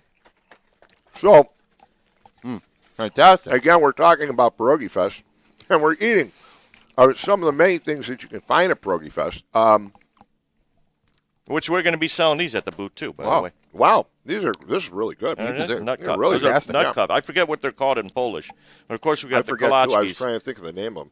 Kolachkis I knew, but I can never Yeah. remember the name for these. And Stan always does a great job too. After the fest concludes, I kind of wander to his booth because he helps nourish me to get me back to strength for the next time around. So thank you for that, Stan. Yeah, I Appreciate have a that. little cafeteria in the back of my booth. So anybody, I always say my regulars come over and I'll give you something. He nourishes Mr. Pierogi back to sobriety. I know Chuck Pullen always comes to my booth. Chuck is a big on fan. the Saturday night. Yep. Him and his wife, and they love coming over. Yeah. Got a lot of fans. Chuck is out there, just about everybody. Again, for the parade, folks, don't forget, look carefully, but you'll see Mad Mac as the drum major of the precision lawn mowing team this year. Joey brings Isn't that right? Joey supplying napkins. Thank you. Isn't that right? Here, have some. Here. I mean, Tony, Help yourself. you heard it, right? I Breaking heard news. it. The Lawnmower Brigade, that's something that's original, right? That started with the very first. That was the very first unit of the parade. Yeah, and that's been going on for 32 years now, 32 right? years, and we never took off for COVID either. I was there for the COVID Yes, year, too, we still marched, and the precision lawn mowing team basically is about as quirky an entry as you'll get. Yeah. There is some belief that former President Barack Obama probably saw us. So I don't know if you guys have heard this story No. before. I So have. so Obama, we've got some calls. We're going to go to the calls as soon as I tell the story. So Obama used to joke that he used to come across and buy his cigarettes and gas at across the state line in Indiana because it was cheaper. Yeah. When he lived in Hyde Park. And the Collins family showed me before that they actually had Visa bills from Barack Obama. Wow. And at some point when he got inaugurated as president, he said that he wanted that wacky group that he saw in a parade before perform. And a lot of us felt that he was going to invite the precision lawn mowing team. Wow, to the White House? Instead, they created this phony team out of Springfield, Illinois that he'd never seen before. Oh. So we believe that he probably saw the Pierogi Fest parade. He probably saw it and said, God, I got to run for president. This country's in real trouble. And before we do get the calls, I was thinking about this when the new Pope was elected, Pope Leo. Is there a chance he was at the fest ever? Because he's very that's a good question. close drive away. It's a good Yeah. question, and he likes ethnic food. Yeah, and he could have been there. He very well could have been Wow. there. And I mean, yeah, I Did you reach out to him to try to get him in the parade this year? You know what? We've had a number of popes in the parade over the years. Wow. The best one was Yeah. Milan Krasinski dressed up as the Pope one year, and he basically had this little cart where it looked like a little cubicle that he was in the Pope Mobile waving, and That's a that good was idea, pretty yeah. funny. 845-1100 is the number. We've got callers, so let's go to the callers. Good morning. You're on the air. I've attended the Progi Fest many times over the years, and just a question or two. Are you going to have a special section for arts and crafts? We are. The arts and crafts this year are at the very beginning of Pierogi Fest from Indianapolis Boulevard to Central Avenue. So we'll have the arts and crafts in that area, and then we've got our specialty vendors are over on Clark Street. So you've got two areas of arts and crafts and specialties. How about the area for the kiddies? For kids playground there? So right at Central Avenue South, which is also known as kind of the Walgreens Annex lot, that will be the kids area, along with Temple Court. We'll also have kids games and bounce arounds and those kinds of things. We're going to bring back the Ferris wheel that we had last year over at Central Avenue. So that's kind of for kids of all ages. And Walt. And Walt, you'll enjoy it. If you take a ride up the Ferris wheel, you get a great view of the community, and you get a great view of the festival itself. Lots of food choices, not just Polish. In the past, I've seen soul food. I've seen Asiatic food. Are you going to have the kind of same thing this year? We will have just about every kind of food you can imagine. So one of the things about Pierogi Fest, it started as this celebration of East European heritage, right? But the whole idea of Pierogi Fest is really just to celebrate people's roots and to celebrate any and every ethnicity. So we have ethnic foods, just totally across the board. You can find anything and everything. We have green fried tomatoes. We have Asian food. We have Mexican. We have Caribbean. You name it, we have it. And by the way, this just in, Paul Goddard says he's jumping in with you, Tony, at the parade this year. Paul Region News Source is sponsoring this year. Yes, they're a sponsor of Pierogi Fest. I've seen Paul this past weekend a number of times at Festival of Lakes, and hop on Paul Goddard, Region News Source. I'll see him on the float, Paul. Yes. Yeah, should be a fun time. There's a beer garden, I believe. Oh, there's two beer gardens. So we actually have two. We have the one massive one, okay, which everybody kind of knows. It goes from New York to Shrog. It's a family beer garden. You can go in there with your family. There is a 21-year and older under the tent, under the large circus tent. Gotta drink with your family. Gotta drink with your family. Yeah. And that's also where the main stage is. So it's any age.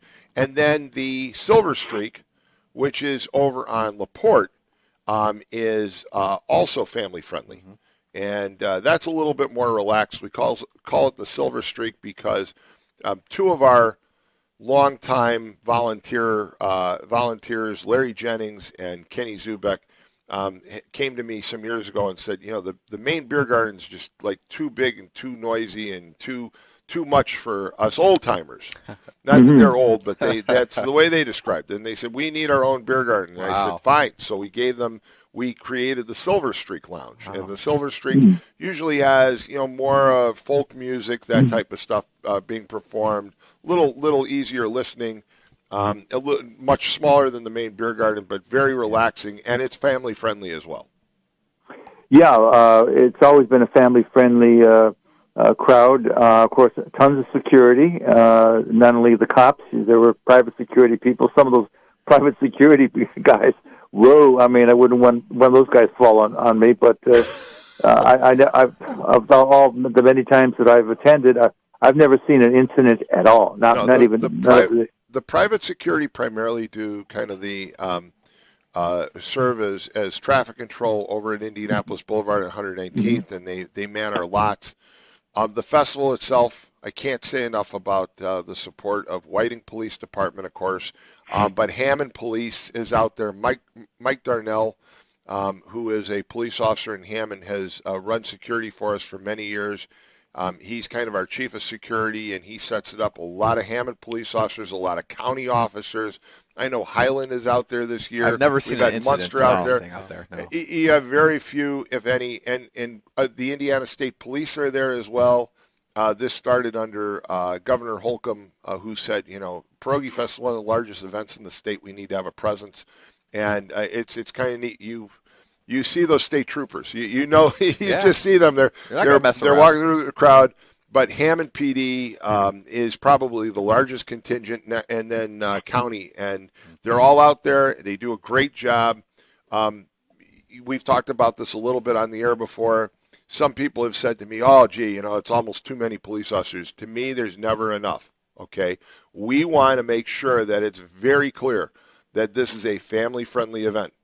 And we have lots of police officers out there. We have police officers. Walt, you were one of them who pointed out some years ago. We have them up on buildings. We have them everywhere. Mm-hmm. And the county also has their helicopter up, their drones up. We have a camera system.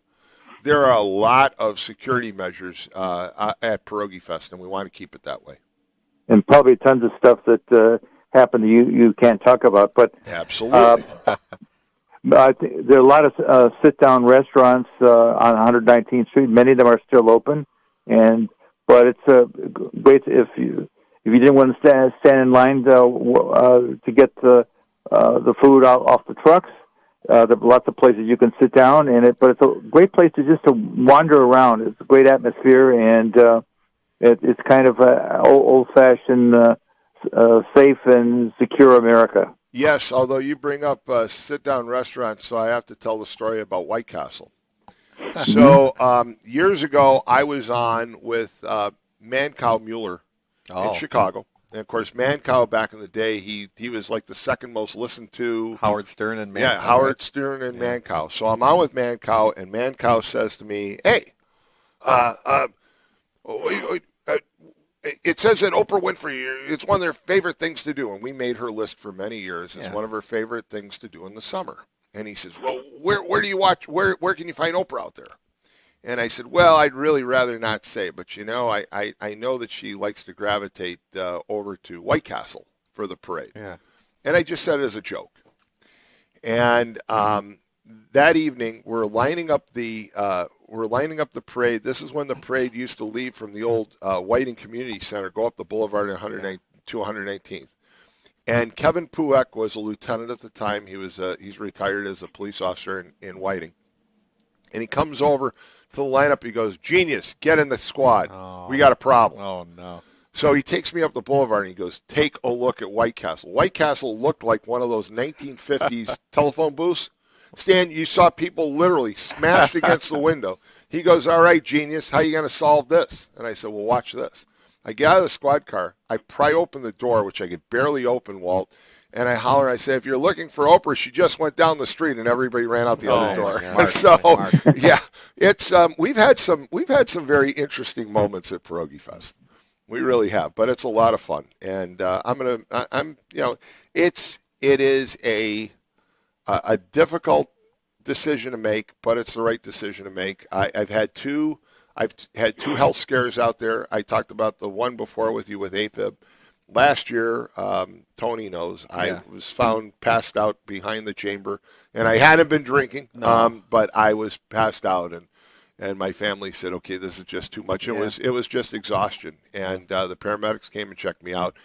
And that's when I kind of knew it was time, and my wife Donna, and my kids pretty much made it clear it is time. So it's not like Tom Brady, right? When Tom Brady retired, and you know what, I gotta get back out there. No, it's gonna be tough though, right? It's gonna be it's gonna be difficult, and it's gonna be hard. It's gonna be a hard time next year for me to not be out there. But again, I probably will not be out there next year because I need to stay away for a year so that there's a transition, and it's only right. So I was listening earlier about you were talking about hydration and the effect of being dehydrated in this type of weather. But I do a lot of fests, not only Pierogi Fest, and you have to drink your fluids. And for me, not only water, you got to have some of that. What is it? The Gatorade, and you got to take salt pills, but a lot of times what I do after a long day, I usually cramp up, but I take this potent magnesium. It's I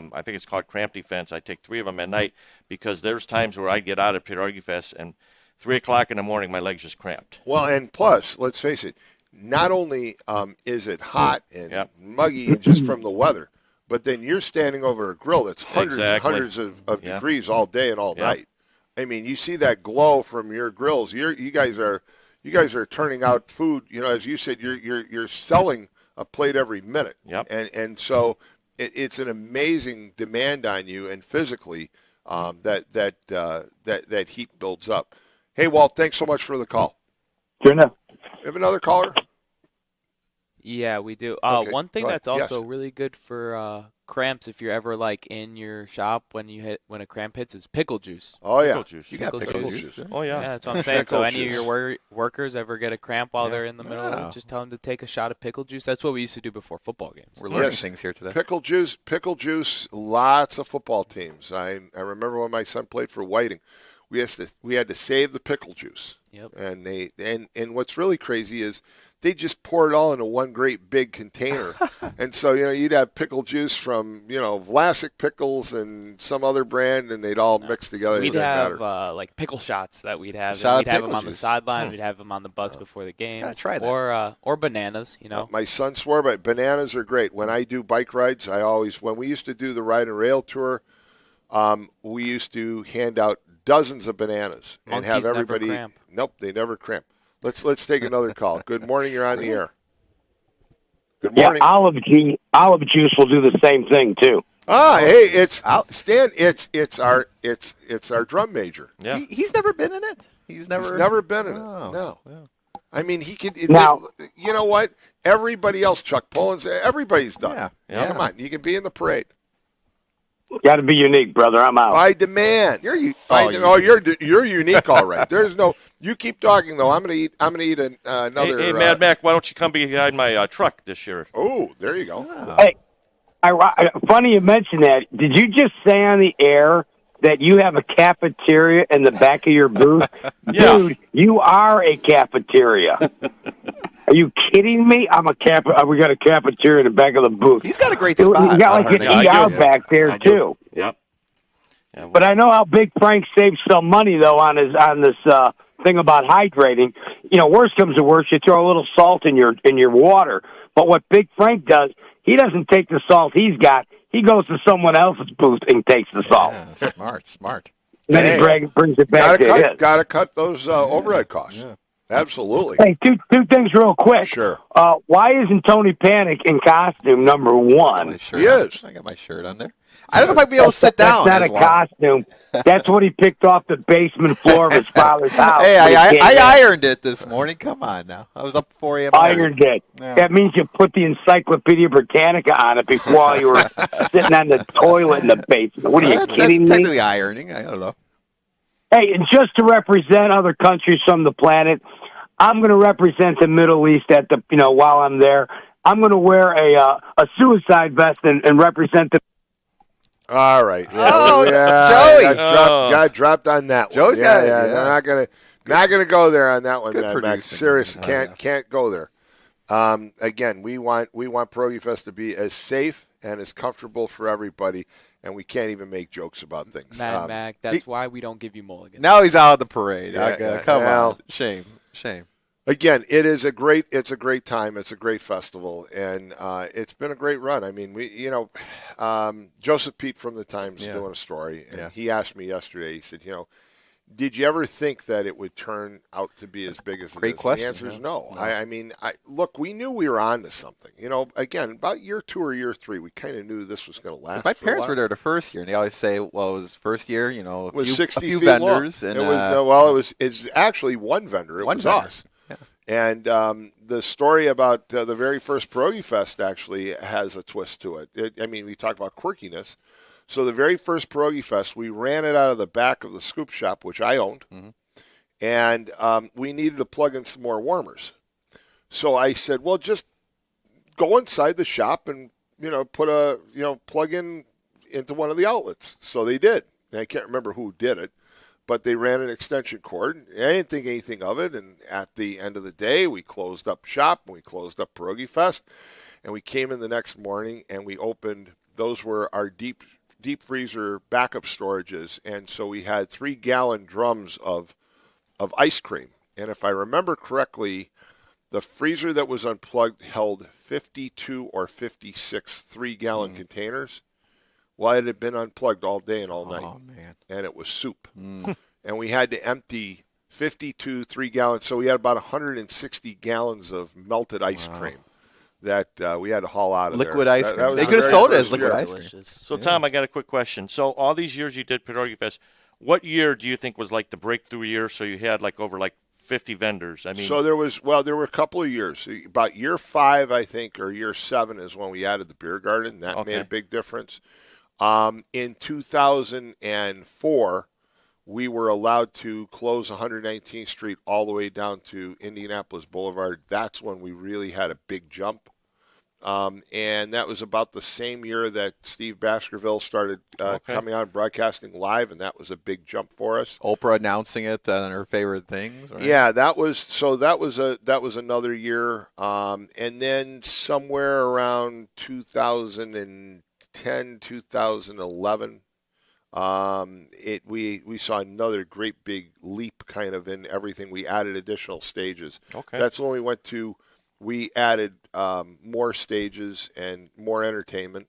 And so, there's been every so many years there have been some leaps.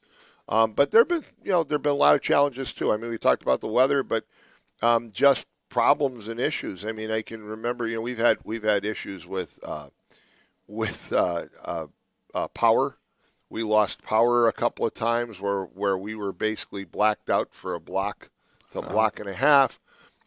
We have had just issues where things didn't show up. We had the issue where the mayor of Hammond, the mayor of Whiting, got in an argument and took it out at Pierogi Fest. Yeah, that happened. Which was really unfortunate because the Chamber of Commerce is independent, and we should have never been pulled into that.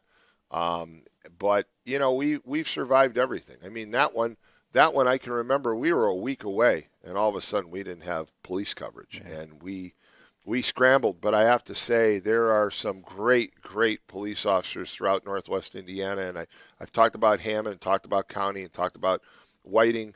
But that year, I still remember we had police officers from Munster and Griffith and from Porter County and from East Chicago, and everybody.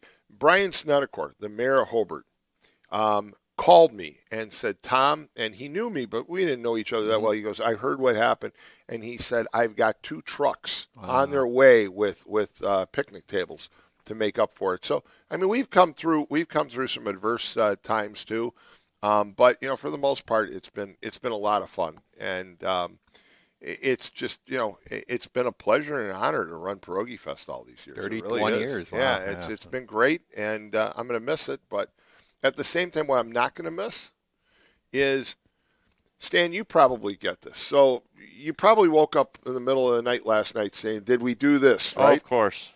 3-4 days, no sleep. Yeah, well, and so I do that for about 3 weeks starting before Pierogi Fest, where I wake up in the middle of the night and it's like, oh my gosh, I've got to call here, or did we do this, or did we do that? Did you forget something? Yeah, and again, you're planning this massive party for all these people, and you got to have it right. Yeah. And if not, we just blame Tony. I mean, we blame. Hey, Mr. Pierogi. And then you got to have a backup plan. That's a contingency plan. And we have those, and again, people used to joke with me and say, you guys don't really have these plans in case of an emergency because we have the evacuation routes, which are the underwear. And they found out in 2021 we really did. Yeah. And, those doors open to Whiting High School, and that's a fortress. Because where do you put those thousands and thousands of people? I mean, you got to put them somewhere. I mean, we emptied that street very quickly. We have, St. John, the YMCA. We have of course, the Whiting School Complex, and we got all those people off that street and in record time. And I think we only had like 40 minutes before the storm. And you tweaked things over here. I mean, look at the parade route. Yeah. You mentioned it used to go down at 119th downtown. Yeah. You were like, well, it's a little too crammed here. Let's maybe move it to the other side of the boulevard. Well, that was huge. for vendors, for us, because they were in front of the grills and we couldn't sell anything. Right. You were one of the first vendors who said to me, you said for a couple of years, you said, Tom, people are staying from my grills. Yep. They're going to get killed. They're going Yep. to get hurt. You're going to have a problem. And then after COVID, had a conversation with Mayor McDermott, and he said, "Yeah, we'd be glad to, we'd be glad to host the parade." And so we've held the parade ever since in Robertsdale, and it's worked out extremely well. Yeah. People said, "Oh, you're going to lose all these people," and the people leave the festival, they go down there, they watch the parade, they come right back in a Right. wave. Yeah, I mean, right. you guys have seen it. Yeah. You especially, because you're on the float and you see it because you can tell the booth. Yep. But my understanding is that even during the parade, you're still busy. We were, yes. Yeah. But not as busy as we could have been because it's No. But I'm saying when the Oh, you during mean the parade currently, now, currently. yeah. Oh, yeah. absolutely, Yeah. absolutely. But before, when the parade was on the other end, we couldn't service customers because Right. it was Yeah. it was You it was so couldn't. jam packed. But now it's way more efficient during the parade hours. I still remember in 2019 that we were trying to make the turn over at Oliver, is where we used to Yeah. turn, and I can remember, or I'm sorry, in New York, and we were making the turn, and I saw a kid run out in front of a vehicle just in front of me, and by the grace of God didn't get killed. And I said, "Well, we got to fix this." Yeah. Then we had COVID. We're off for a year, and that's when Mayor Changed. McDermott said, "Hey, look, we've why don't you just move it over? You can use Forsyth Park as a setup, which is a great setup It's great area. space to set Just up. come Yeah. down, and then when you hit, as soon as you hit Calumet, you get people from the neighborhoods beforehand, but once you get to Calumet, you're just in a massive crowd. My favorite is when the traffic is stopped on Calumet and the cars are just kind of wondering, well, what the heck? I'm stuck here, but it's enjoyable. Right. You know what? Even the police that block Calumet say that the motorists generally are very well entertained. Yeah. They think they They say got a great spot. they're like, what the hell is Yeah. going on? I mean, when you see some of those entries, you see a guy pushing a lawnmower with a coconut bra and a grass skirt, you know you're not in Kansas anymore. And Stan got in on the parade. Was Yeah. last year your first year? 2 years ago. 2 years ago. King of 2 years Kibas? ago. And you're in this year too, Yes, right? sir. Yeah. Yes. So yeah, Stan. See them all decked out. Yeah. Yeah. So Big Frank Sausage, Stan's going to be in the parade this year, and the parade kicks off at 7 p.m. on this Friday evening, and it'll be a great parade. And again, if you want a really good spot, you're going to have to be there early. Yeah. That's my only advice. Be there early, but you'll be able to get in. You'll be able to get to see the parade. Joe's coming. He's never seen the parade before, have you? Maybe Yeah, he wants you to need put to this, see it. you have a lawnmower. You could be a part of the brigade. You know maybe. what? Hey, that's how I start producing. Joe, you're the- young and single. I mean, what? We try to tell Mad Mac. It's a chick magnet, Yeah. right? I mean, you push Find it. love up your ugly. Oh yeah, absolutely. Pushing a lawnmower. I mean, what more could you ask? I Yeah. mean, that's right. Well, I'll tell you what. Let's end this segment. It's the morning call with Tom Dabertin on WJLB 1230 AM, 104.7 FM, the TuneIn app, Jed TV, and YouTube Live. at WJOB 1230. Yes, YouTube Live at WJOB 1230. We'll be right back.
All right, and it's just 2 days away to Pierogi Fest, and we're back with Mr. Pierogi and Stan from Big Frank Sausage.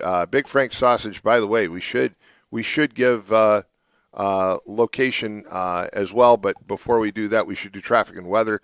And it is just after 8 a.m. In the Calumet region. It's the morning call with Tom Dabertin on WJOB 1230 AM, 104.7 FM. And Joe just reminded we got to do traffic, we got to do weather, and then we'll get back to our guests. Traffic not looking bad in northwest Indiana, actually looking really good right now. Little slowdown on the toll road past, it looks like when you get into Porter County, there's a little bit of a slowdown, but nothing too significant. 8094 in really good shape. Toll road, Skyway, all looking good. Even the Bishop Ford, which is usually a problem, isn't too bad this morning. Dan Ryan starts back up right around 35th. And you're going to probably start hitting your brakes, I'd say, even as early as Pershing.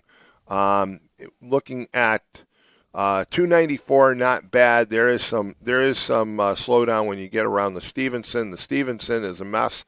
The Eisenhower is now a mess, and so is the Kennedy. So there you have it on traffic. Let's go to weather, and we'll come back to our guests. All right, so our weather for today is going to be hot. We're going to have a high of 92 with a heat advisory starting at 1 p.m. today, and very much likewise on Thursday with highs of 95 and the heat advisory ending at 10 p.m. on Thursday. And then as for the rest of the weekend, Friday will begin the thunderstorms a little bit in the afternoon, as well as Saturday with the same thing, both having highs of 82 and 83. And then we're going to have probably what I would consider the ideal day of weather. Is going to be a couple of clouds, some sun, and a high of 88. And that will cap off your week.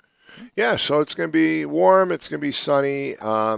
Drink plenty of fluids. Not a bad temperature for Pierogi Fest, to be honest with you. 80, Yeah. 80s are nice. 80s are nice. 80s are actually kind of the perfect weather. There's Stan, you know this. If it's too hot, people don't eat. Correct. They'll drink a lot, but they won't eat. And if it's too cool, they'll not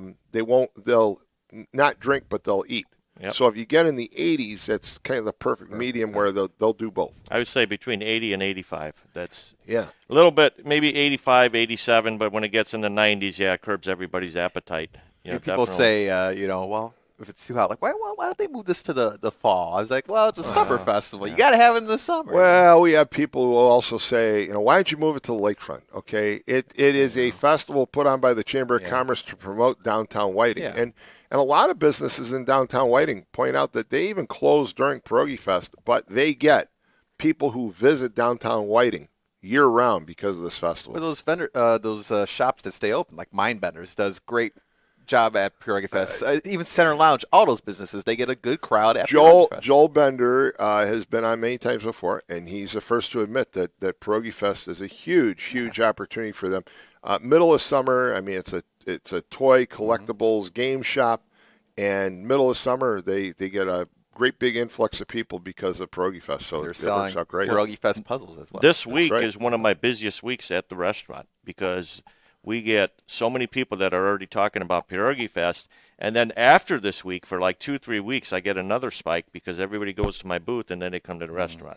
Yeah, which is great. And that's again, Pierogi Fest is not just about bringing about 300,000 people or so to Northwest Indiana for a 2.5-day period. It's basically the impact that it has for weeks on end. In fact, the mayor of East Chicago, Mayor Copeland, made a statement some years ago, and I'll never forget. And of course, Mayor Copeland, another city that helps us out tremendously, does every year. He's supportive. He even hosted a couple of our games before. I remember. I mean, if you remember, he showed up with a top hat. He was great. He did a great job. And but Mayor Copeland was interviewed in some publication, and he said, "Look, Pierogi Fest isn't just about the city of Whiting. It's about all of Northwest Indiana. He said our businesses benefit from Pierogi Fest, just like every other business in Northwest drive through Indiana. Chicago You're drawing if you're coming people from in. this way, yeah. Yeah, they sure are. And I remember, too, the other thing Mayor Copeland pulled off for us was we had a situation where they had closed they were going to have the Indianapolis Boulevard drawbridge closed, remember? And that, it was yeah. Mayor Copeland who called the state and said, "Are you kidding me? Yeah. You need to get that bridge open. If it wasn't for Mayor Copeland, that bridge would have been closed." So that was great too. So, yeah, I mean, it's a fun time. Again, Are You Smarter Than a University of Chicago Physician is a great game show. First time last year they had. I was betting on the doctors, honestly, but I think Jed had the winning question. I don't know, and the trophy is still displayed here in the studio. Yes, and you know what? It was just fun. It's just fun. It's kind of quirky, madcap, nutty. Fits right in with Pierogi Fest. And then the concerts on Saturday night. Yeah. I mean, look, if you don't like what we have on our main stage, don't worry about it because we've got plenty of other options. But the main stage has been a lot of fun on Saturday night. And Five for Fighting. Five for Fighting this year, yeah. Yeah, I mean, you know some of their music. I'm not as in tune to anything as my son says. If it didn't debut before 1980, you don't even know what it is. They had some major radio play, of course, growing up, and as all the bands, I mean, Smash Mouth, Sugar Ray, Five for Fighting. I mean, just a tremendous artist. And you're right, even if same as food vendors, if you have certain musical taste, you can find everything at Pierogi Well, don't Fest. forget about the polka bands.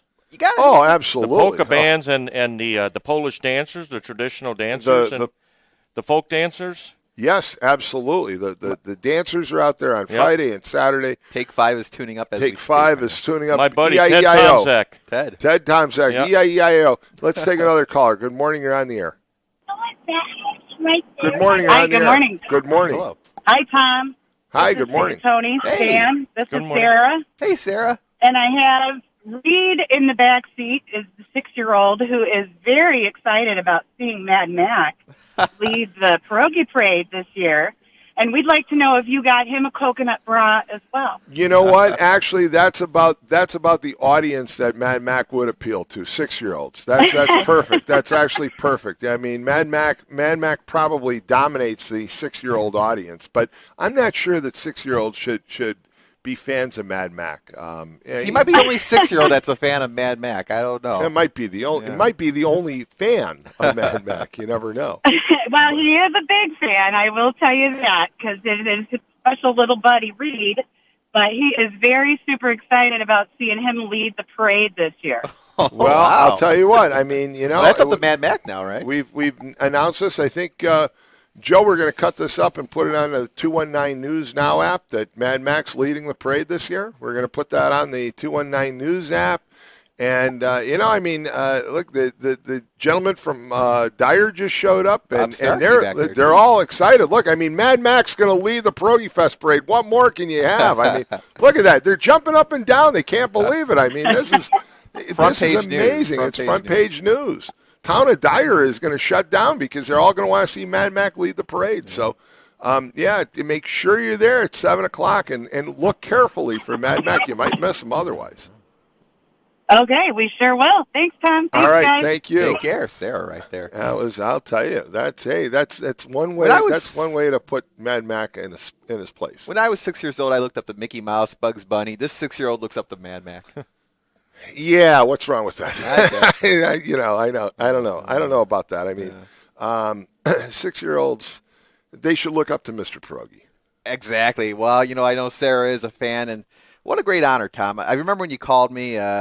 I was working, I was producing. You're like, hey, yes, we're looking for a new Mr. Pierogi. Matt stepped down 25 years. Yes. What do you think? I was like, well, give me a few minutes. And I called you back in a few minutes. I was like, what you know who actually suggested you?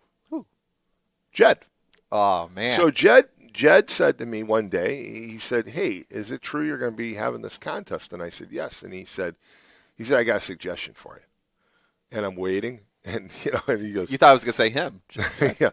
Sam, no. Oh, gosh. That was Peter, great. he right away, he goes, you know him. And I said, and I had already kind of thought of you, but Yeah. not, Yeah. And he goes, Tony. There you go. He goes, he's a natural.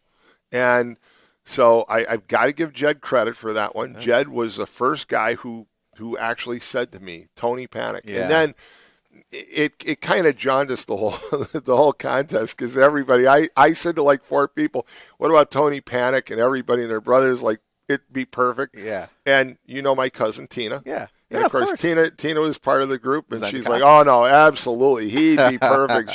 she's like, "Tony Panic is perfect for the role." So, like, other people were applying, and it was like, "Okay, but Tony Panic's going to be It was Mr. a Pierogi." rigged So rigged it was election. kind of rigged, thanks Well, to Jed. But you know what? Jed. Thanks to Jed. Thanks to you. Thanks to Tina and everybody that agreed with it because I'm just having a blast out there.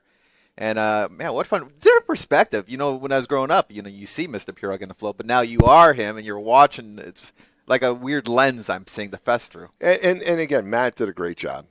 Playing Mr. Pierogi all those years. He did a great 25 job. years, wow. And John Milch did it before him, and I believe one of the Kaminsky sons did it for a few times as well. So we had a few other people, but you know. And I got to ask about the thing. And again, Yeah, thank you go for the ahead, kind words. ask. The characters themselves, you have Mr. Pierogi, but then over time you developed the Halupki guy, Miss Punchki, the Bushas. So the the Halupki the guy Bushas. the Halupki guy was actually developed. There was a guy named Bob.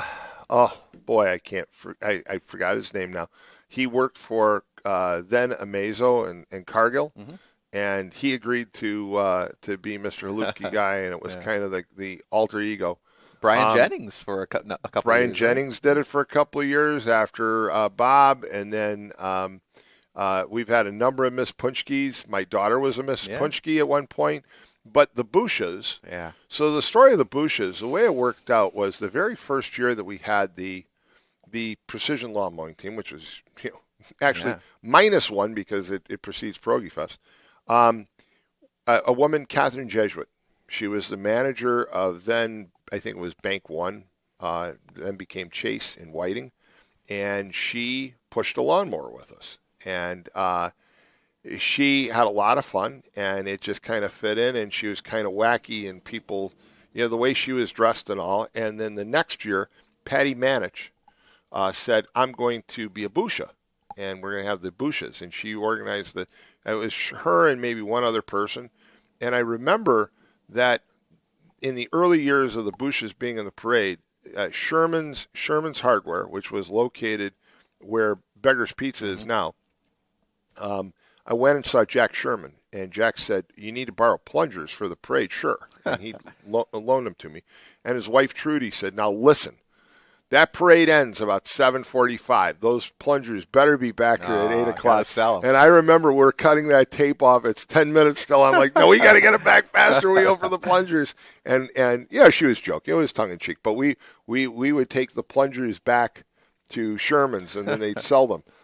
But Which is they should cost more now that they're used in the parade. that's You gotta right. sell They them were for a they higher were a price. gift, Yeah. and then a special gift item. And then over the years, we've had a series of people play the Bushas, but Carolyn Krasinski took it over probably 20 years ago Fantastic. now. And Carolyn, if you're listening, you have done a wonderful job, fantastic job. And it's kind of fun because Carolyn and I actually went to high school Yeah, together. you mentioned that. Yeah, so Carolyn, Laney Kaminsky, Laney is was 2 years ahead of me. Teresa Sinkowski-Myers was a year behind me. So a lot of the Bushas I actually know. They grew up with the role. They grew up with the role. Grew into the role. They grew into the role, and what's really great is when they play, Diane Kaminsky's another one, and they will say, do you want a stick of gum? And they tear the piece of gum in half. And, Stan, you remember that. And back in the day, your aunt gave you a piece of gum. They didn't give you a whole piece. No. They just gave you part of one. And so they play the old Busha so well. Yeah. And it's funny, too, because a lot of those women, when they're outside of their makeup, people have no idea who they are. Secret identities. Jeannie Lavasco's another one. Jeannie was a year ahead of me in school, and Jeannie's been around for the whole time. Yeah. And again, you see them outside of their garb and their outfits, and you're like, that's not them. And it's like, yes, they are. And they do such a good job at it. Irreplaceable. I mean, there's no other group of women that could do something like that. And they take it to the nth degree. I mean, it's nonstop. In fact, I usually, as you know, kind of shy away from being interviewed on Chicago television because I've got too much else to do. But CBS 2 has said, no, you're getting interviewed. Do it. So I believe it's the 5 o'clock shot on the news this Friday, live from Pierogi Fest. So it'll be about 5:12, and they're going to interview me. And they said, well, you should have somebody with you. And so you guys are at 6 o'clock. Okay. The characters are always at 6 because then we put you in the squad cars and run you down to the parade. Yeah. And so, and the Pierogettes are on at the 4 o'clock hour. So they said, well, what about the Bushes? So I've got to call Carolyn after the show this morning and tell her, tone it down because they want to interview me, but you can't tone it down with those women. So I'm just kidding. They're going to have a lot of fun at my expense. They always do, of course. Yeah, but they're going to be part of the interview. My farewell interview on Channel 2. They're going to be part of it. So I got to call her and tell her that one. No, they're just fantastic. And again, they stay now seeing all the behind the scenes. They stay in character even when they're not out there. I mean, it's amazing. They do. You know, people wander into the souvenir shop, which is a Chamber of Commerce at 1417 119th Street, and they wander in and they one of the Bushes, they'll be in there trying to just cool down, and they've been out there all day, and somebody will come in and say, "Oh, I was wondering, is one of the Bushes hearing you here? Hold on, we're coming!" And they run from the back, and they're so good at it. And you can't go out as a character or a Busha and not be stopped. I mean, I'm not going to say the secret routes to get around Pierogi Fest. Yes, there are some secret routes. We need those, but you walk on 119th Street. If you got to go somewhere, it's going to be tough because you get stopped constantly. It's usually the chairman screaming at you that you got to get to the start of the mini pop-up parade at 11 o'clock, and I get it. You're trying to walk through the crowd, and you can't. It's tough, just crazy. It's Tony, crazy. I got a quick question for you. How many times do people stop you at the Pierogi Fest to take a picture with you? Every second. Yeah. You can't walk 2 steps without somebody wanting to take a picture, which is great. I mean, they're out there to have a great time. We're out there to make sure they have a great time. But, you can't go 2 steps maybe before you get stopped again. No, it's a tremendous crowd. Lots of fun. One of the crazy things, too, Stan, you've noticed, is we open at 11 o'clock on Friday. What time do you start serving, actually, on Friday? Like 10:30? Yeah, well, actually, sometimes 10:15, 10 o'clock. Yeah, I mean, we get a line right away. Yeah, people show up an hour before the. Oh yeah. I mean, Joe, imagine the festival doesn't open till 11, and an hour beforehand, they're already showing up in line for the food booths. Yep. But we draw people, and we draw people from every state in the United States. Plus overseas. We get tours from overseas. We get bus tours from all over. And they show up and they just have a great time. People that moved away planned their vacations coming back here for Pierogi Fest. They do. And it's just been so much fun. And somebody asked the other day, Nikki Lopez. Oh yeah. You were there when she did the interview and said, what's your favorite memory? And I think my favorite memory of Pierogi Fest is just all the wonderful people. Yeah. All the volunteers, more than 600 volunteer positions, all the food vendors and crafters and all the performers and just all the security. I mean, all the police officers that make Pierogi Fest what it is. And, I'll be going around a lot this weekend shaking hands and thanking a lot of people. I mean, I look forward to seeing a lot of my friends from Hammond PD. Andy Short is out there every year. He pretty much is a fixture over at the Silver Streak. And I'll see a whole group of gentlemen over at from Hammond PD and from County over at the main beer garden and throughout the festival, and they're walking through, and we have we have great police officers out there and just everybody. I mean, the fire department. I mean, Whiting Fire, they keep busy constantly. Yeah. They're running. I mean, they're running. With that size crowd, people will say, well, I went to Pierogi Fest and I saw, I saw 2 times where the fire department had to respond. And it's like, okay, but you have to realize the amount of people that are out there, it's actually less than you would predict. Because when you have that kind of crowd, I mean, it's wall-to-wall people. I remember it was a couple years ago where they had to get down 119th Street, and that was no easy task because they had to take care of an issue, but they did it. Yeah, Effortlessly. no easy task at all. And we people are very polite. They're very considerate, even for the pop-up parade. The pop-up parade, should mention, is right at 11 o'clock This each is day. Yeah, a lot of people maybe not know about this. 11 o'clock, there's a little pop-up parade. Little pop-up parade. It's kind of like it's kind of like Ozzy Osbourne since he passed away. Yeah. It's like Ozzy Osbourne visits Disney World. Exactly. You know, I mean, it's Exactly like how you do, yeah. if Ozzy Osbourne were in charge at Disney World, what would it be like? No, it's you know what? It's a lot of fun. It's a little pop-up parade. The characters are there. So let's start it off. The Progettes are there. The Bushes are there some of the times because they also have a conflict with their show. Yeah. And then Hammond Fire usually leads it off with their little Cushman cart, their emergency cart, The accordion and going the out accordion. there. Yeah, we have the accordion player, Brian.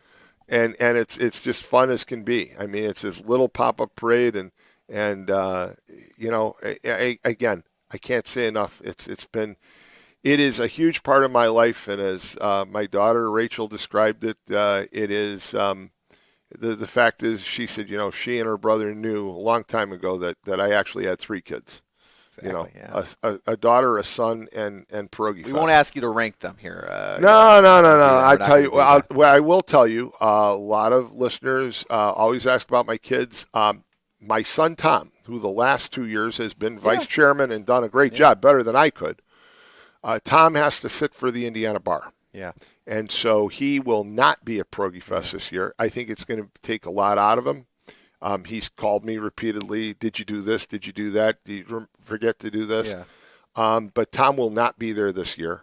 It's going to be kind of solo until Saturday afternoon, and then Rachel's coming. Okay. And my kids know Pierogi Fest as well as me, if not better.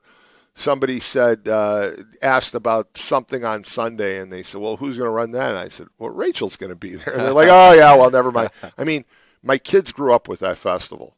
And, you know, when Tommy was in like 7th grade, he used to go around and tell the food vendors that you had to wrap your plugs if it was going to rain. And food vendors would be like, what do you know? You know, and he'd be like, well, what do I know? Well, let me tell you. And he would explain to them. Yeah. He would explain to them why it had to be done. Yeah. And Rachel used to actually go around and inspect the food booths. And she'd make sure that they were, you know, displaying their menu and stand those. We make sure that it's a displayed menu because some people would hike their prices otherwise, and we wanted to avoid that.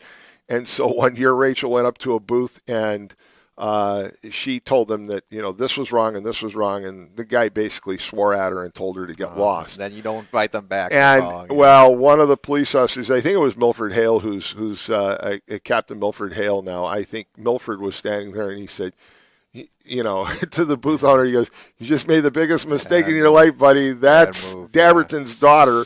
And she held her own, and the guy came running in and said, "Oh, I'm really sorry," but you know, we voted that person off. They've never been back since. But my kids have been involved with it over the years, and Donna, my wife, has lined up has been setting up the entertainment and doing the souvenirs and all that stuff for a number of years. So we haven't even talked about the souvenirs. I mean, going to the chamber, a lot of great stuff and new stuff. I was there just last weekend. Yes.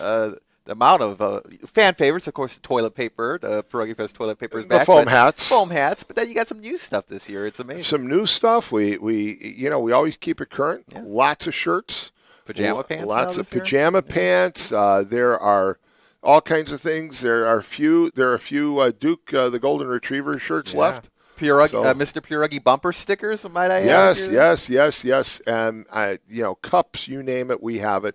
It's a wide variety, and it's just a lot of fun to go in there, and you never know who you're going to see. One of the things that people kind of like is they'll walk in there, and between broadcasts, some of the folks from CBS 2 and Fox and some other reporters that are out there will stop in and be in there and kind of cool down because it's so hot out there usually, and so they're in there too. And I remember a few years ago, Roz Varon, who's now retired. Roz was a good friend of mine, and Roz used to come out to Pierogi Fest every single year and do her kind of weekend roundup.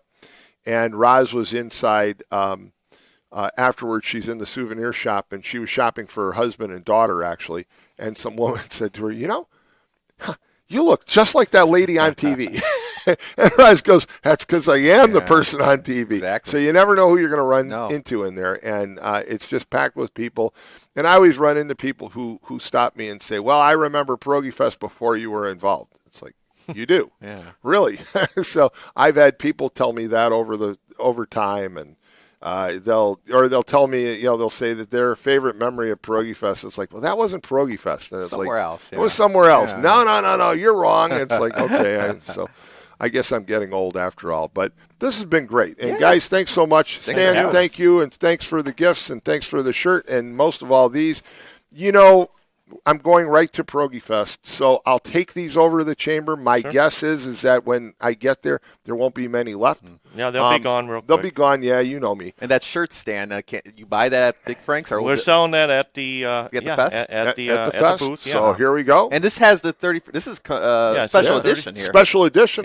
Special edition. Yeah. And and Tony, again, I want to thank you. You have been one of the most enjoyable people to work with for Pierogi Fest. Thank you, Tom. And you were always great on the air. Not that Joe isn't, and Matt and Adriana and everybody else that has been producer for me, but you're one of the greatest, and it's just great to have you here this morning. Tear up, Stan, on the air. Have you back in the old saddle again. Fantastic. And to have you out there as Mr. Pierogi, what a great job. I wouldn't be here without, of course, your vision, right? You're one of the founders, 31 years as chairman. I mean, this thing has blown up unbelievably, and ever help for carrying that tradition along for so long. Well, thank you.